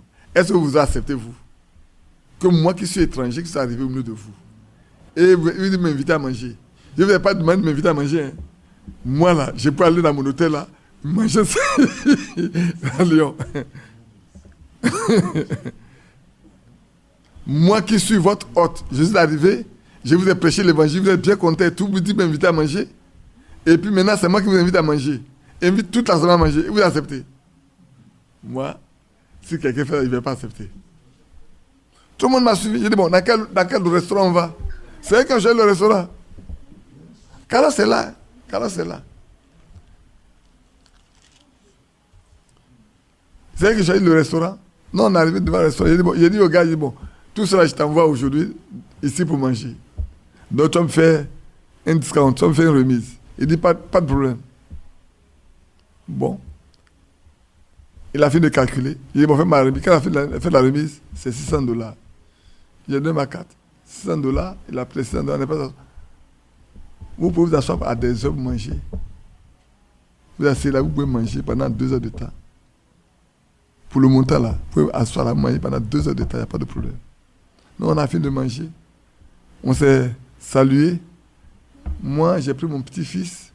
On est parti on a pris la route pour aller à l'aéroport. On est parti prendre l'avion. Et puis on est retourné dans notre ville. Mais est-ce que vous allez me dire que ça, il y a l'amour dedans? Non. Moi, je n'ai pas vu l'amour dedans. C'est que celui qui est ici là comme pauvre, qui ne peut pas les payer, il ne peut pas manger. Et vous me dites que c'est une église de message. Quand je vois Frère Branham dire, vous qui venez là, si vous avez fini, on va s'occuper de vos factures. Écoutez souvent Frère Branham. Écoutez souvent. Même à Krefeld, vous partez, le soir, vous donnez à manger. À Krefeld, le soir, vous donnez à manger. À midi, avant de partir, vous donnez à manger. Si tu veux manger, tu manges. Maintenant, si tu veux manger, tu peux aller manger ailleurs. Frère, que Dieu nous aide. Hein. Prenons garde. Vous partez dans l'église, vous voulez voir l'amour, vous voulez voir c'est une église de Dieu, soyez tranquille, observez. De quoi parle-t-on? Et de qui parle-t-on? Quel type de langage on tient les uns envers les autres? Le signe que c'est une église du Dieu vivant. Regardez de quoi parle-t-on? De l'un à l'autre. Ceux qui craignaient l'Éternel se parlaient l'un à l'autre. Ça, on oublie ça. Hein? Et il fut écrit devant lui. Ceux qui craignaient l'Éternel se parlaient l'un à l'autre. Ils s'exhortaient, s'encourageaient. La Bible dit, on va en parler tout à l'heure, frère, le temps est arrivé où on doit être chrétien. Quand j'ai posé la question, frère, comment vivre en Christ? Ça peut paraître simple. On dit alors, c'est même le même passage, on va relire encore. Frère, il y a parlé, non? On a lu ça, non, ici, c'est ici, mais il est assis. Et puis, ce passage, c'est ici. Hein. Il n'a pas lu ça? Je vous ai dit, j'ai l'abordé un peu différemment de comment nous l'aborder. Mais on est, au troisième dimanche, non, si je ne me trompe pas. C'est ça? Ou le deuxième? C'est le troisième dimanche. On va doucement, doucement, pour nous montrer que, frère, le temps est venu où on doit prouver qu'on est vraiment des chrétiens. Et être chrétien, c'est une vie. Être chrétien, c'est vivre comme Christ. Quand on dit je suis un chrétien là, c'est je vis comme Christ. S'il était là, pour chaque situation qui se pose, le chrétien doit poser les actes qui prouvent que si Christ était là, c'est comme ça qu'il allait faire.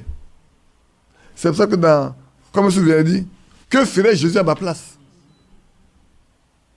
Qu'est-ce qu'il ferait à ma place? S'il était là, qu'est-ce qu'il ferait à ma place? Aujourd'hui, la question doit se poser. Si le Seigneur Jésus était là, quellement il va se conduire à ma place? Bien-aimé, si le Seigneur était là, la situation que tu connais, comment lui, il aurait-il abordé, comment il aurait-il réglé, qu'est-ce qu'il allait faire? C'est ça qui est important pour nous aujourd'hui. Et que la paix de Christ, à laquelle vous avez été appelés, pour former un seul corps, règne dans vos cœurs. La paix, nous savons la paix, il y a un qui est notre paix, c'est Christ, non? Christ est notre paix. Je vous épargne de quelques versets, je vais comme ça, rapidement. Je sais que c'est des choses qu'on a lues à plusieurs reprises concernant l'amour, donc c'est vrai que je n'ai pas cité d'autres versets. Christ est notre paix. Et dans Matthieu 5, 19, Matthieu 5, 9, il est écrit que ceux qui procurent la paix sont appelés fils de Dieu. Frère, depuis toujours j'ai dit, un fils de Dieu n'apporte jamais les troubles nulle part. Une fille de Dieu ne peut jamais apporter des troubles nulle part. Si vous voyez quelqu'un qui se dit frère ou sœur, qui va quelque part et qui laisse des troubles après lui, ce n'est pas un chrétien. Parce que le Seigneur a dit, si vous rentrez dans une maison et qu'il se trouve un fils de paix, que votre paix repose sur lui. S'il y a un fils de paix, que votre paix repose sur lui. Sinon, que votre paix revienne à vous. C'est que vous avez la paix. Il est notre paix. C'est qu'il est avec nous. Alors, on peut partager cette paix-là avec les autres. Mais si vous avez quelque part où les gens sont en paix, et puis après vous, c'est la catastrophe, sachez que vous n'êtes pas un croyant. Mais si vous avez quelque part où il y a des troubles, votre paix qui est en vous là, va apporter la paix là. Parce que vous n'allez pas pouvoir partir. Frère, dites-moi, vous arrivez dans un foyer, le frère et la soeur, ça ne va pas du tout. Vous allez partir à la maison? Être content? Non. Vous allez vouloir rester pour chercher à savoir qu'est-ce qui ne va pas. Et même parler priez jusqu'à ce que... C'est pas vous qui avez apporté les troubles, hein, mais vous avez trouvé là. Voir ceci, c'est qu'en allant, derrière vous là, il y a la paix. Vous n'allez pas vouloir partir en laissant les troubles derrière vous. C'est pas possible. Même vous allez vouloir faire tout. Mais si les gens ne comprennent pas, quand vous allez arriver chez vous là, vous allez vous mettre à genoux. Seigneur, qu'il ait la paix. De sorte qu'après, quand vous repassez, tout est en paix. Voilà ce que le Seigneur a décidé pour ceux qui lui appartiennent. Il est notre paix. Et ceux qui procurent la paix sont appelés fils de Dieu. On dirait même, vous qui pouvez procurer la paix, vous êtes des fils de Dieu. Mais ceux qui ne peuvent pas procurer la paix, ne disent pas qu'ils sont des enfants de Dieu. Ils ne le sont pas. Quand il a apporté la paix quelque part une fois, même quand le Seigneur l'a repris, il a dit, prends garde, le péché que je devant la porte, lui-même il a repris Dieu. Il dit à ton frère, il dit, tu m'as établi gardien. Frère, mais un fils de Dieu ne veut que la paix partout où il passe. Toute fille de Dieu ne voudra que la paix après trésor dans sa maison. Quand on parle de l'humilité, on en a parlé le matin, non? Dans le foyer, s'il n'y a pas d'humilité, il n'y aura jamais de paix. Je reviens en arrière. Dans un foyer, s'il n'y a pas d'humilité, il n'y aura jamais de paix. Je vais vous expliquer. Voilà un problème qui est né entre monsieur et madame. Si vous devez vous accuser, il n'y a pas de paix. Il faut que un baisse, accepte le tort pour que la paix vienne. Pas parce qu'il est faible, mais parce qu'il veut que sa prière et la prière de sa femme montent. Et le Seigneur pouvait dire aux hommes, traitez vos femmes comme un sexe faible qui doit hériter de la vie avec vous. C'est ça que j'ai toujours dit aux hommes. C'est vous qui avez décidé de vous marier. Tout le poids du foyer repose sur vous. Si le foyer ne marche pas, c'est vous. Et c'est à vous que Dieu va demander des comptes. Parce que vous êtes le chef de votre femme. Dieu vous a établi le chef de votre femme. Et vous devez porter tout le fardeau du foyer. C'est vous qui devez mettre à genoux jusqu'à ce que Dieu transforme le caractère. Quand vous pouvez juger mauvais ou quoi que ce soit là, vous devez prier jusqu'à ce que Dieu transforme le caractère de votre femme.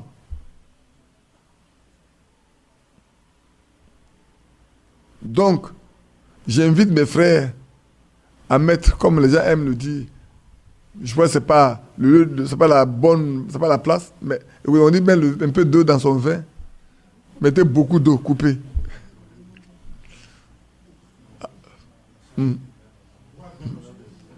Pardonnez.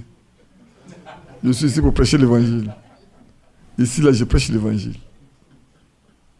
Le vin, c'est tout dans la Bible. Mais il n'y a pas que ce pas dans la Bible.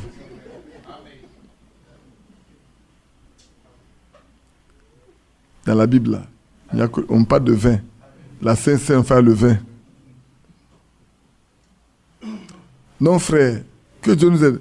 Nous, les hommes, que Dieu nous aide à porter le fardeau de nos foyers. Si nous voulons la paix, nous voulons la tranquillité, soyons ceux qui portent le fardeau du foyer. Ça ne veut pas dire que vous êtes faible devant votre femme. Hein? Non. Vous êtes l'homme. La partie la plus difficile à manger, c'est le sacrificateur qui mange ça. Vous êtes les chefs. Un chef, c'est lui qui règle les problèmes. C'est lui qui porte. Quand les gens ne savent pas faire le travail dans un service, qui fait le travail? C'est le chef. Parce que s'il fait le chef, là, c'est son nom. S'il ne fait pas bien le travail, c'est son nom qui va être gâté. On va dire, ah, celui-là. On ne dit pas, celui-là, les gens savent pas, on dit, il ne sait pas travailler. Si votre foyer marche mal, là, on va dire, vous gouvernez mal votre foyer. Ou bien si, mais trop, dites-moi. Mais ça, je ne vous donne pas un chèque à blanc. Un blanc, c'est comme on aime le dire en bon français. Non. Vous devez être des croyantes. De sorte que si vous avez un mari qui est difficile, qui ne comprend pas, vous baissez la... Baissez. Prenez la partie. Donnez une raison. Les hommes, souvent les hommes, beaucoup d'hommes aiment ça comme ça. Hein. Beaucoup d'hommes aiment bien que madame dise, tu as raison. Mon chéri, tu as raison. Ce n'est pas la faiblesse. Hein. C'est le fort qui supporte le faible. Vous me comprenez, non? Celui qui supporte l'autre, c'est celui qui est fort.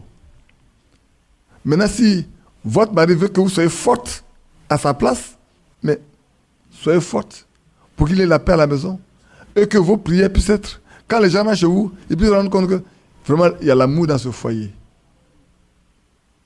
Il y a la paix, les enfants sont en paix, il y a l'amour. Et puis, quand on demande quelque chose, Seigneur, alors Dieu exauce. Sinon, frère, comment la nuit allez-vous prier quand l'enfant tombe malade? Peut-être qu'il n'y a pas d'argent pour amener l'enfant à l'hôpital. La voiture même est tombée en panne. La journée, il est chez le mécanicien. L'enfant est tombé gravement malade la nuit là. Alors que vous êtes en dispute depuis le matin, vous n'avez pas fait la paix. Comment voulez-vous que Dieu exauce vos cris? C'est maintenant que vous allez vous arrêter d'abord. Frère, viens faire la paix d'abord. Viens prier. Sœur, ce qu'on a fait le matin, c'est pas bon. Maintenant, voilà, maladie, viens, on va demander au Seigneur de nous pardonner, puis on va prier pour notre enfant. Là, vous ne réglez rien. Là, vous ne réglez rien du tout. Vous ne réglez rien du tout. Sœur, viens. On va faire la paix. Mais ce qu'on va faire la paix, que Dieu nous aide. Que la paix de Christ, ce n'est pas n'importe quelle paix. Hein. C'est la paix de Christ. Ce n'est pas comme les catholiques. Hein. Ils aiment bien citer les versets bibliques, mais ce n'est pas ça. La paix de Christ à laquelle vous avez été appelés, pour former un seul corps. Ces choses-là, vous devez les regarder vous-même à la maison. Et à l'AD. Patrice, vous devez il sait que vous allez regarder ça à la maison. Vous devez les regarder à la maison, mot pour mot. La paix à laquelle vous avez été appelés, pour former un seul corps. Le premier corps qu'on forme, c'est l'homme et la femme. La Bible dit, l'homme quitta son père, sa mère, et s'attacha à sa femme, et les deux étant une seule chair. N'est-ce pas? Ainsi, dans le premier lieu où cette unité doit être forte, c'est à la maison. Et la paix doit régner vraiment. Pour que quand les gens arrivent là, ils se rendent compte que là, il y a un seul et unique corps. On ne voit pas deux, on ne voit pas trois. On voit des chrétiens qui sont tellement unis. Est-ce que ma fille me dit de laisser sa maman en paix? J'ai dit à ma femme que nous sommes des amis, nous ne sommes pas des maris et femmes, nous sommes des amis, nous sommes des complices. Et ça doit être ainsi. Jusqu'à la fin, on doit être restés comme des complices. De sorte qu'il y a toujours la paix. Quand on doit nous voir, on ne doit pas nous voir comme mari et femme qui ont des protocoles. Non, on n'a pas de protocole. Non. Parce que la Bible dit, l'homme doit aimer sa femme comme lui-même. Je dois aimer ma femme comme moi-même. Est-ce qu'il y a un protocole entre moi-même? Dans moi-même, c'est un protocole. Alors pourquoi j'ai établi entre l'autre qui doit être comme moi, que je dois aimer comme moi? Il n'y a pas de protocole. Éliminez les protocoles qui existent entre vous là. Soyez des complices. Je lui disais que chez nous avant, quand un fils tombe malade, vous savez à qui on s'adresse? Vous ne savez pas à qui on s'adresse, je vais vous le montrer. Pour savoir l'origine du mal, on va s'adresser à une et une seule personne. Ce n'est pas sa femme, hein, à son meilleur ami. De sorte que, chez nous avant, un homme a toujours un ami à qui il peut tout confier. Et si les parents veulent savoir des choses d'eux, c'est à cet homme-là. C'est pour ça que la femme de son ami, c'est comme sa femme. On ne peut pas jouer avec.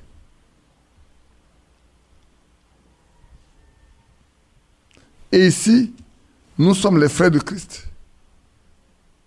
Et il dit, vous êtes mes amis. Parce qu'aux disciples, on ne révèle pas tout.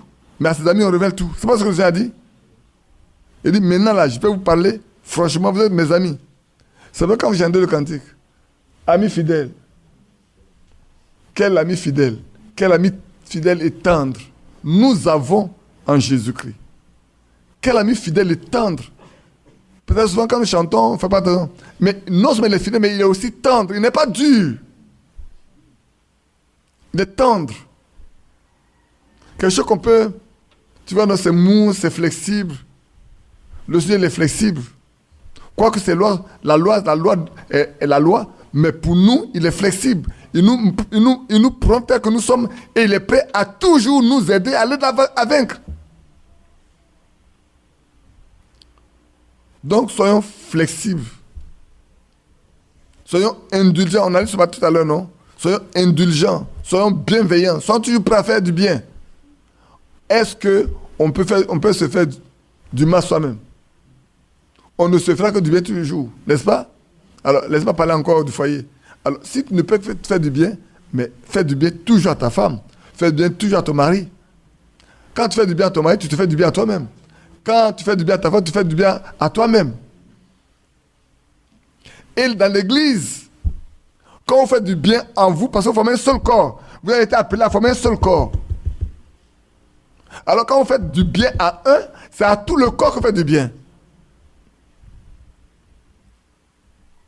C'est celui qui n'est pas du corps qui va venir créer la zizanie. Mais ceux qui sont du corps ne peuvent pas se créer des problèmes. C'est pour ça que quand on dit, il y a des gens qui se disent croyants et qui ne peuvent pas se parler, il ne faut pas te battre du corps. Si tu fais partie du corps de Christ, tu ne peux pas ne pas parler à celui qui fait partie du corps de Christ. À moins que vous devez être exclus. Mais celui qui est du corps voudra toujours parler à n'importe quelle personne, quel que soit ce qu'on peut faire, poser comme problème.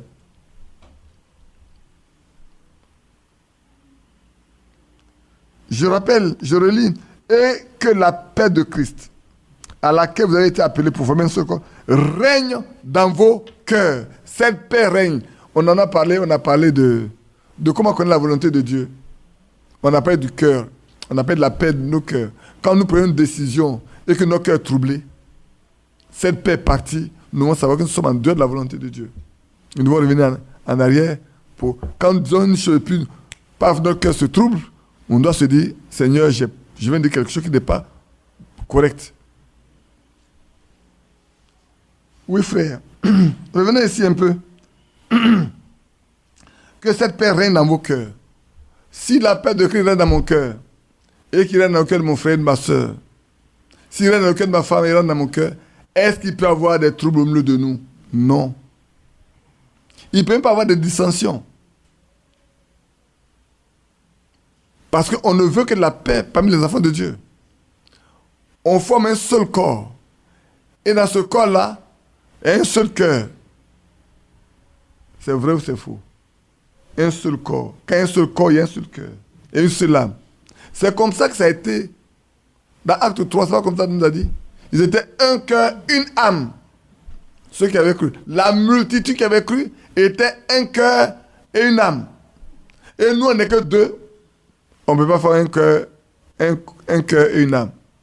Que Dieu nous aide, frère. Que Dieu aide chacun de nous. Nous qui écoutons en ligne, vous qui écoutez en ligne, bien-aimés frères, ça peut être dur, c'est vrai peut-être, mais rien n'est dur pour le croyant. Le Seigneur ne vous a pas demandé de porter le fardeau, il a déjà porté la croix. Maintenant, il nous dit de nous placer sous lui simplement. Et on a été appelés, frères, à former un corps. Et la paix qui nous amène à faire un cœur doit régner dans nos cœurs, dans le cœur de chacun de nous, de sorte qu'on devient un cœur, une âme. C'est important. Ça commence déjà depuis la maison, frère. Si dans le foyer, les deux sont divisés, quand ils vont arriver là où ils vont l'adorer, je ne sais même pas comment ils vont arriver là-bas ensemble. Quelqu'un disait, voilà quelqu'un qui va aller prêcher, et puis déjà à la maison, lui et sa femme, ils ne font pas là. Quand il va arriver à la chair, il va dire quoi? Qu'est-ce qu'il va prêcher? Déjà à la maison, il a fait parler à la femme. Ils n'ont même pas arrangé, mais il a pris la voiture, quand même dans la voiture, mais ils ont encore fait parler. Puis ils arrivent et puis ils descendent.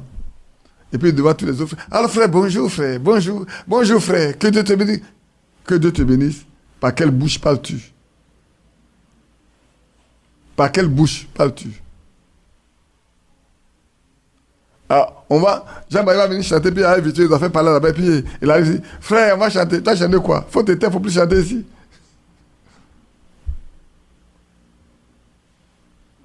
C'est vrai.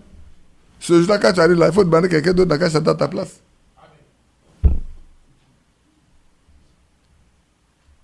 Souvent, on ne fait pas attention aux choses de Dieu. On pense que c'est tellement... Non. Regardez bien, quand David jouait à la harpe, simplement, l'Esprit de Dieu descendait, demandait à chasser le mauvais esprit sur Saül. Vous vous souvenez, je crois que c'est Élisée également, quand, je crois que c'est Jéroboam, ils étaient complètement dans le désert, ils n'avaient pas d'eau à boire. Et ils sont arrivés, il a dit, trouvez-moi un joueur de harpe. Quand on lui a trouvé un joueur de harpe qu'il est en train de jouer, alors il a dit, pour aller de là, que vous allez avoir de l'eau. Frère, on ne vient pas dans la main de Dieu pour faire semblant. Non. Souvent on ne se rend pas compte que c'est comment je peux appeler ça? C'est un service saint. C'est un service saint. Dans la maison de Dieu, rien n'est profane. Tout doit être saint. On va devant le saint des saints. Et tout doit être fait dans la sainteté. Et c'est très important aujourd'hui pour que nous sachions, frères, que nous ne pouvons pas aller dire je vais servir Dieu alors que moi-même je sais que dans mon cœur là, il n'y a pas de paix, il n'y a rien de concret, de sincère. Malheureusement aujourd'hui également, nos bouches sont remplies de mensonges. Nos bouches sont remplies de mensonges. Dans la bouche des prédicateurs d'aujourd'hui, je ne sais pas qu'est-ce qu'on a fait à cette bouche-là. Dans la bouche des prédicateurs d'aujourd'hui, le mensonge est vraiment toujours d'actualité. Excuse-moi le terme que j'emploie. Tu ne peux pas parler avec un croyant, un prédicateur aujourd'hui, et puis c'est certain que demain, vous êtes sur la même longueur d'onde, c'est la même chose. Quand vous allez vous rencontrer 1 ou 2 ou 3 jours, un mois après, non, je n'ai jamais dit ça. C'est pas ce que j'ai dit. Tu ne m'as pas compris. Je vais dire que. Mais ce que tu as dit, c'est ce que tu as dit. Alors, avec quelle bouche on parle? Et qui parle par notre bouche? Les autres parlaient par le Saint-Esprit à voix du ciel. Mais nous, on parle par qui? Les autres là, frères, si aujourd'hui c'est écrit, c'est parce que les gens ont parlé de la part de Dieu. Et nous parlons par qui? C'est pour ça que nos paroles ne portent pas de fruits. C'est pour laquelle quand les gens quittent, après une prédication, ils sont décousus, ils ne savent même pas qu'est-ce qu'ils ont pu obtenir. Leur cœur n'a pas été touché, ils rentrent chez eux sans rien du tout. Ils se demandent même, j'étais là-bas, qu'est-ce que j'ai pu avoir aujourd'hui? On n'a pas de quoi même.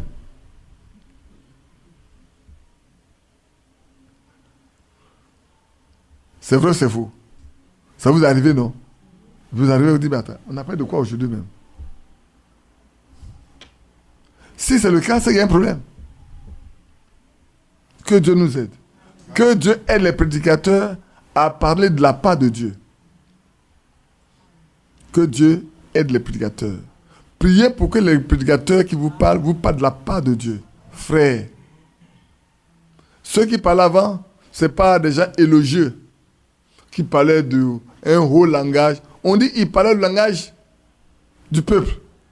Et tout le monde comprenait. Le jour de l'apôtre Pierre a prêché, ce n'est pas un long discours avec des gros mots. Mais on dit chacun l'entendait dans sa propre langue maternelle. Et ce qu'il a dit a touché les cœurs simplement.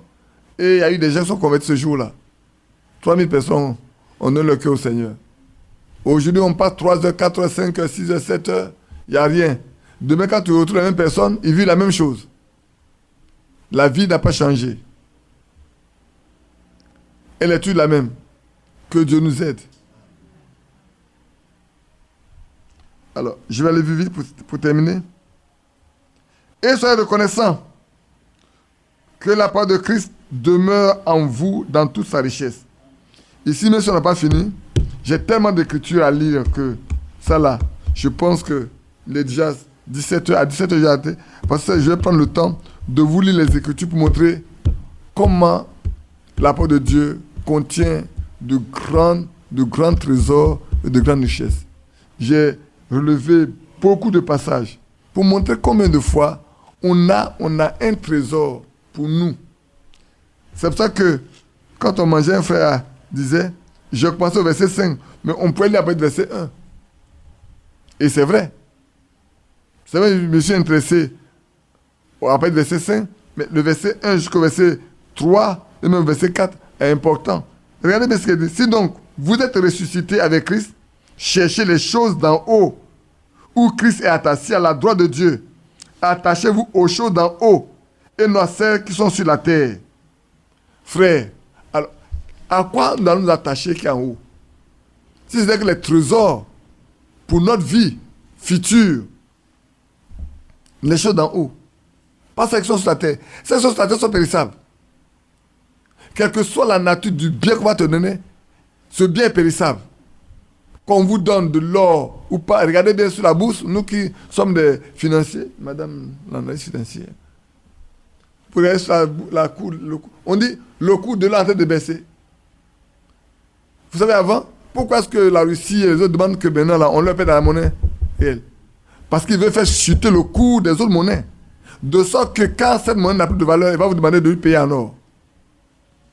Donc l'or qui est dans votre banque centrale là, c'est avec ça que vous allez le payer. Vous allez la prélever dans... Aussi longtemps que vous videz l'or qui est dans votre banque centrale, votre monnaie perd de la valeur. Perd de la valeur, vous devenez plus pauvre. Ça... Aussi longtemps que ça perd de la valeur, ça devient périssable. C'est pas vrai? Nos habits sont périssables, nos maisons sont périssables, les voitures sont périssables. Tout est périssable. Mais ce qu'on a en haut n'est pas périssable. Rien n'est périssable. La vie éternelle ne passe jamais.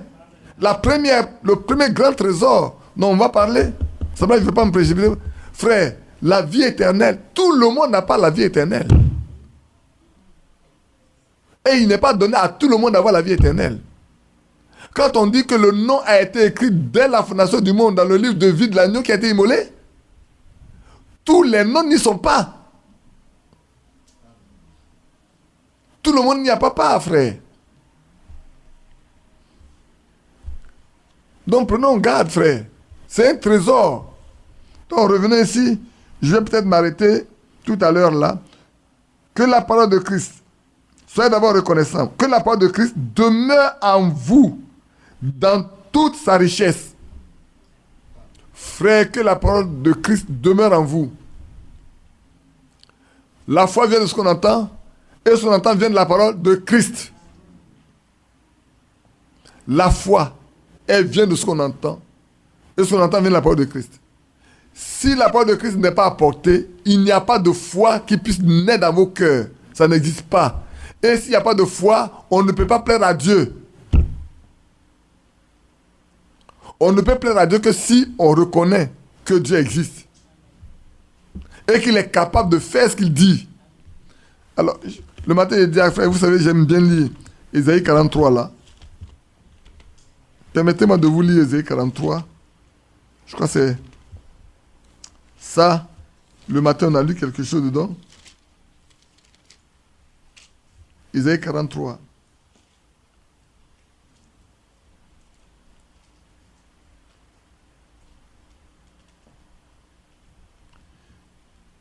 Je vais lire à partir du verset 10, il dit, vous êtes mes témoins, dit l'Éternel, vous et mon serviteur que j'ai choisi, afin que vous le sachiez, que vous me croyez et compreniez que c'est moi. Avant moi, il n'y a point été formé de Dieu, et après moi, il n'en aura point. C'est moi qui suis l'Éternel, et à part moi, il n'y a point de sauveur. C'est moi qui ai annoncé et sauvé et prédit. Ce n'est point parmi vous un Dieu étranger. Vous êtes mes témoins, dit l'Éternel. C'est moi qui suis Dieu. Je le suis dès le commencement, et nul ne délivre de ma main. J'agirai, qui s'opposera? Alléluia. S'il décide chose, personne ne peut faire le contraire. Et ça, c'est merveilleux. Et vous êtes témoins. Et nous sommes témoins de beaucoup de choses que Dieu a faites. Si Dieu décide une chose, personne ne peut faire le contraire. Frère, ça, soyez certain. Quand Dieu a dit à Frère Branham qu'il va l'envoyer pour prêcher et prier pour les malades, et il va lui donner un message, beaucoup de ceux qui étaient avec qui il était ne croyait pas en lui. On dit son niveau est tellement bas il va aller prier pour les potentats, pour les hommes riches. Est-ce qu'il peut aller quelque part, lui, là, avec son niveau là? Mais si Dieu décide une chose, frère, le niveau de la personne ne compte pas du tout. Ce que Dieu décide, il a le pouvoir de l'accomplir à la lettre. Moi, quand j'écoute Frère Branham, écoutez-moi bien, quand vous prenez en anglais ou quand on le traduit, vous ne pouvez pas penser que c'est quelqu'un d'un niveau primaire. Ce n'est pas possible.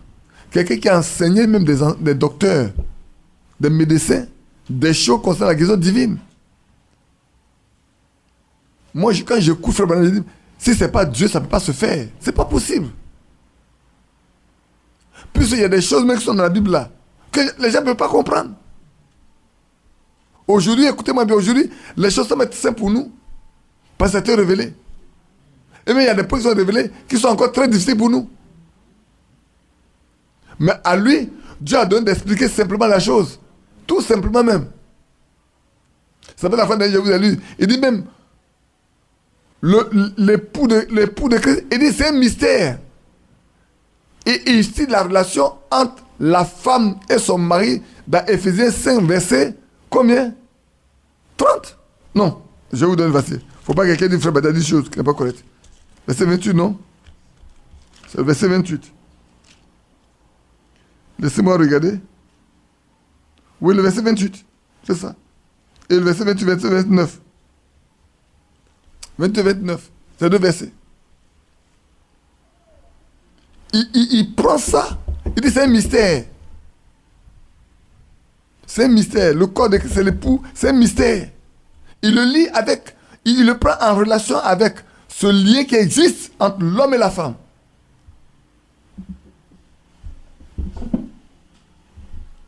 Et est-ce que nous avons besoin de jouer avec ce qui est un mystère? Si c'est un mystère, même quand c'est révélé, ça va contenir encore quelques aspects de difficulté qu'on ne peut pas comprendre si l'Esprit de Dieu ne nous l'explique pas. Frère, que Dieu nous aide aujourd'hui. Vraiment. Donc ici, quand on a lu tout à l'heure dans Ésaïe, personne ne peut s'opposer à la volonté de Dieu. Jérémie dit, je ne suis qu'un enfant. Il dit, mais c'est moi qui ai fait la bouche.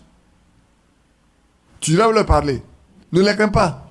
Ils te combattront, mais ne pourront pas te vaincre. Est-ce qu'ils l'ont vécu une fois? Même quand, frère, il leur a annoncé que 70 ans, ils vont passer ça à l'étranger, ils n'ont pas cru. Mais ils y sont partis. On a laissé Jérémie là, dans la ville. La captivité a eu lieu. Frère, que Dieu nous aide, afin que nous craignions Dieu. C'est sur la crainte de Dieu qui peut nous permettre de savoir qu'on arrive à un temps où, frère, bien-aimés frères, permettez-moi de le dire, nous sommes capables de marcher dans l'humilité, dans la simplicité et nous attacher aux choses d'en haut. Et ici, que la parole de Christ demeure en vous dans toute sa richesse. Instruisez-vous et exhortez-vous les uns les autres en toute sagesse, par des psaumes, par des hymnes, par des cantiques spirituels, chantant à Dieu dans vos cœurs en vertu de la grâce. Oui, c'est la grâce qui nous a été accordée. Sachez que nous allons revenir ici pour parler des richesses là, qui sont dans la parole de Dieu, on va la parole de Christ, on verra. Et quoi que vous fassiez, en parole ou en œuvre, quoi que vous fassiez, je m'arrête un peu pour vous dire, quoi que vous fassiez, quel que soit ce que vous faites, quelque acte que vous devez poser, aider un frère, aider une soeur, dans la maison, parler à un frère, parler à une soeur, à l'église, dehors, parler à un homme, au travail, parler à un collaborateur, à une collaboratrice. Tout ce que vous devez faire, que ce soit en acte ou en parole, faites tout au nom du Seigneur Jésus. S'il n'est pas possible de le faire à son nom, ne le faites pas. Quel que soit ce que ça peut vous coûter, frère, prenez garde.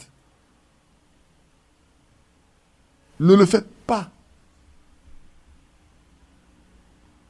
frère, le temps arrivé où on doit se poser la question. Si le Seigneur était ici, que ferait-il à ma place? S'il était là, qu'est-ce qu'il dirait à ma place? Frère, que notre langue ne serve pas à nuire aux autres.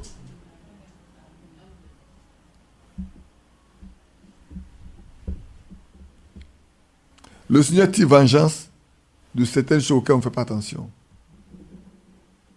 Veillons sur nos lèvres. Veillons sur nos bouches. Veillons sur notre langue. Si nous n'avons rien de bon à dire de quelqu'un, taisons-nous. C'est important, frère. C'est le temps. Hein. Moi, je me suis rendu compte qu'aujourd'hui, il y a tellement de mensonges que j'ai souvent peur. C'est pour ça que maintenant, quand les gens viennent, quand ils parlent là, je dis, frère, je vais t'enregistrer. Hein. Oui, j'ai peur. Je vais t'enregistrer. À peine que tu tournes le dos, que demain tu dis, tu n'as jamais dit ça.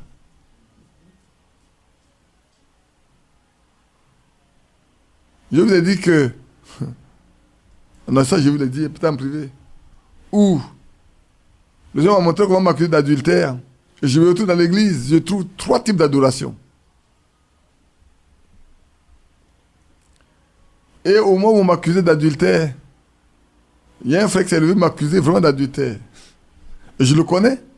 Et le jour où je me suis assis dans l'église de Pougon, ce frère était au milieu et il a agi de manière à faire croire, à faire voir que c'est comme ça. Comme vous ne savez pas de quoi il est question, vous n'êtes pas sûr. Moi, j'ai vu seulement que les choses s'accomplissent telles que le Seigneur m'a montré. Et après ça, je vois 3 formes d'adoration. Je chasse tout le monde et je vois des crucifixes dans des coins de l'église. Je vais, que celui qui veut croire, il croit, que celui qui veut accepter, c'est son problème. J'arrache. C'est des pitons qui sortent du trou. J'arrache des pitons qui sortent. En un instant, tout est rempli de pitons. Il y a plus de, on ne voit plus le parquet. Je n'ai pas eu le temps de chasser un seul piton quand je me suis réveillé. Arrivé à l'église, j'ai appelé frère Isaac. J'ai dit, frère Isaac, voilà le songe que j'avais dit. Une seule a fait le même songe. Le python, c'est le serpent. C'est le menteur. Le serpent ancien. C'est vrai, aujourd'hui, quand je regarde comment les gens parlent, je dis, Seigneur, aie pitié de nous. Où sommes-nous parvenus? Où sommes-nous arrivés? Le diable a-t-il pris possession de nos langues, de nos cœurs, au point où on est devenu insensibles, déloyaux, calomniateurs? Que Dieu ait pitié de nous. Frère, je le dis, je l'en ai parlé à Isaac et à Mathias. Ils étaient assis ensemble. Et le frère Isaac dit, une sœur a fait le même songe.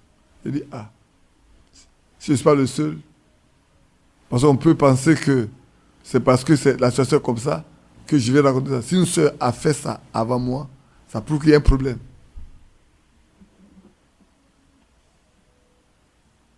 Là où il y a le serpent, il y a le mensonge.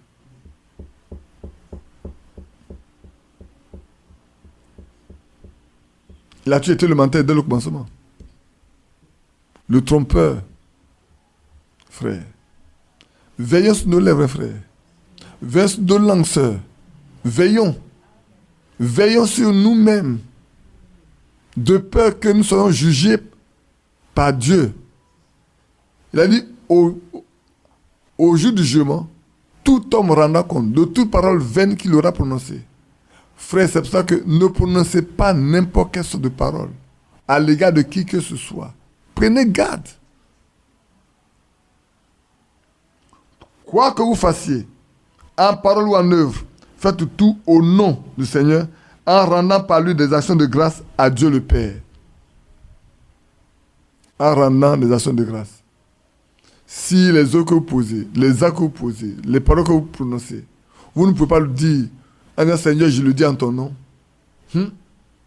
Mettez un cadenas. Mettez un cadenas là. C'est important. Que Dieu nous bénisse. On reviendra sur le verset 16. On est parti un peu vite. On reviendra là-dessus pour parler de ces richesses qui sont nombreuses, ces promesses que le Seigneur nous a faites et qui sont des grands trésors pour nous, afin que chacun de nous se rende compte que dans la parole de Dieu, pour les enfants de Dieu, il y a de merveilleuses choses que Dieu a faites. Tout à l'heure, on a lu dans Ésaïe 43. Il dit, c'est lui qui est Dieu. Il n'y en a pas formé de Dieu avant lui. C'est lui qui a prédit des choses qui sont accomplies. Et nous sommes témoins. Et c'est vrai, nous sommes témoins de beaucoup de choses. Nous aussi. Que Dieu bénisse chacun de nous et qu'il nous aide à vivre selon sa parole. Amen.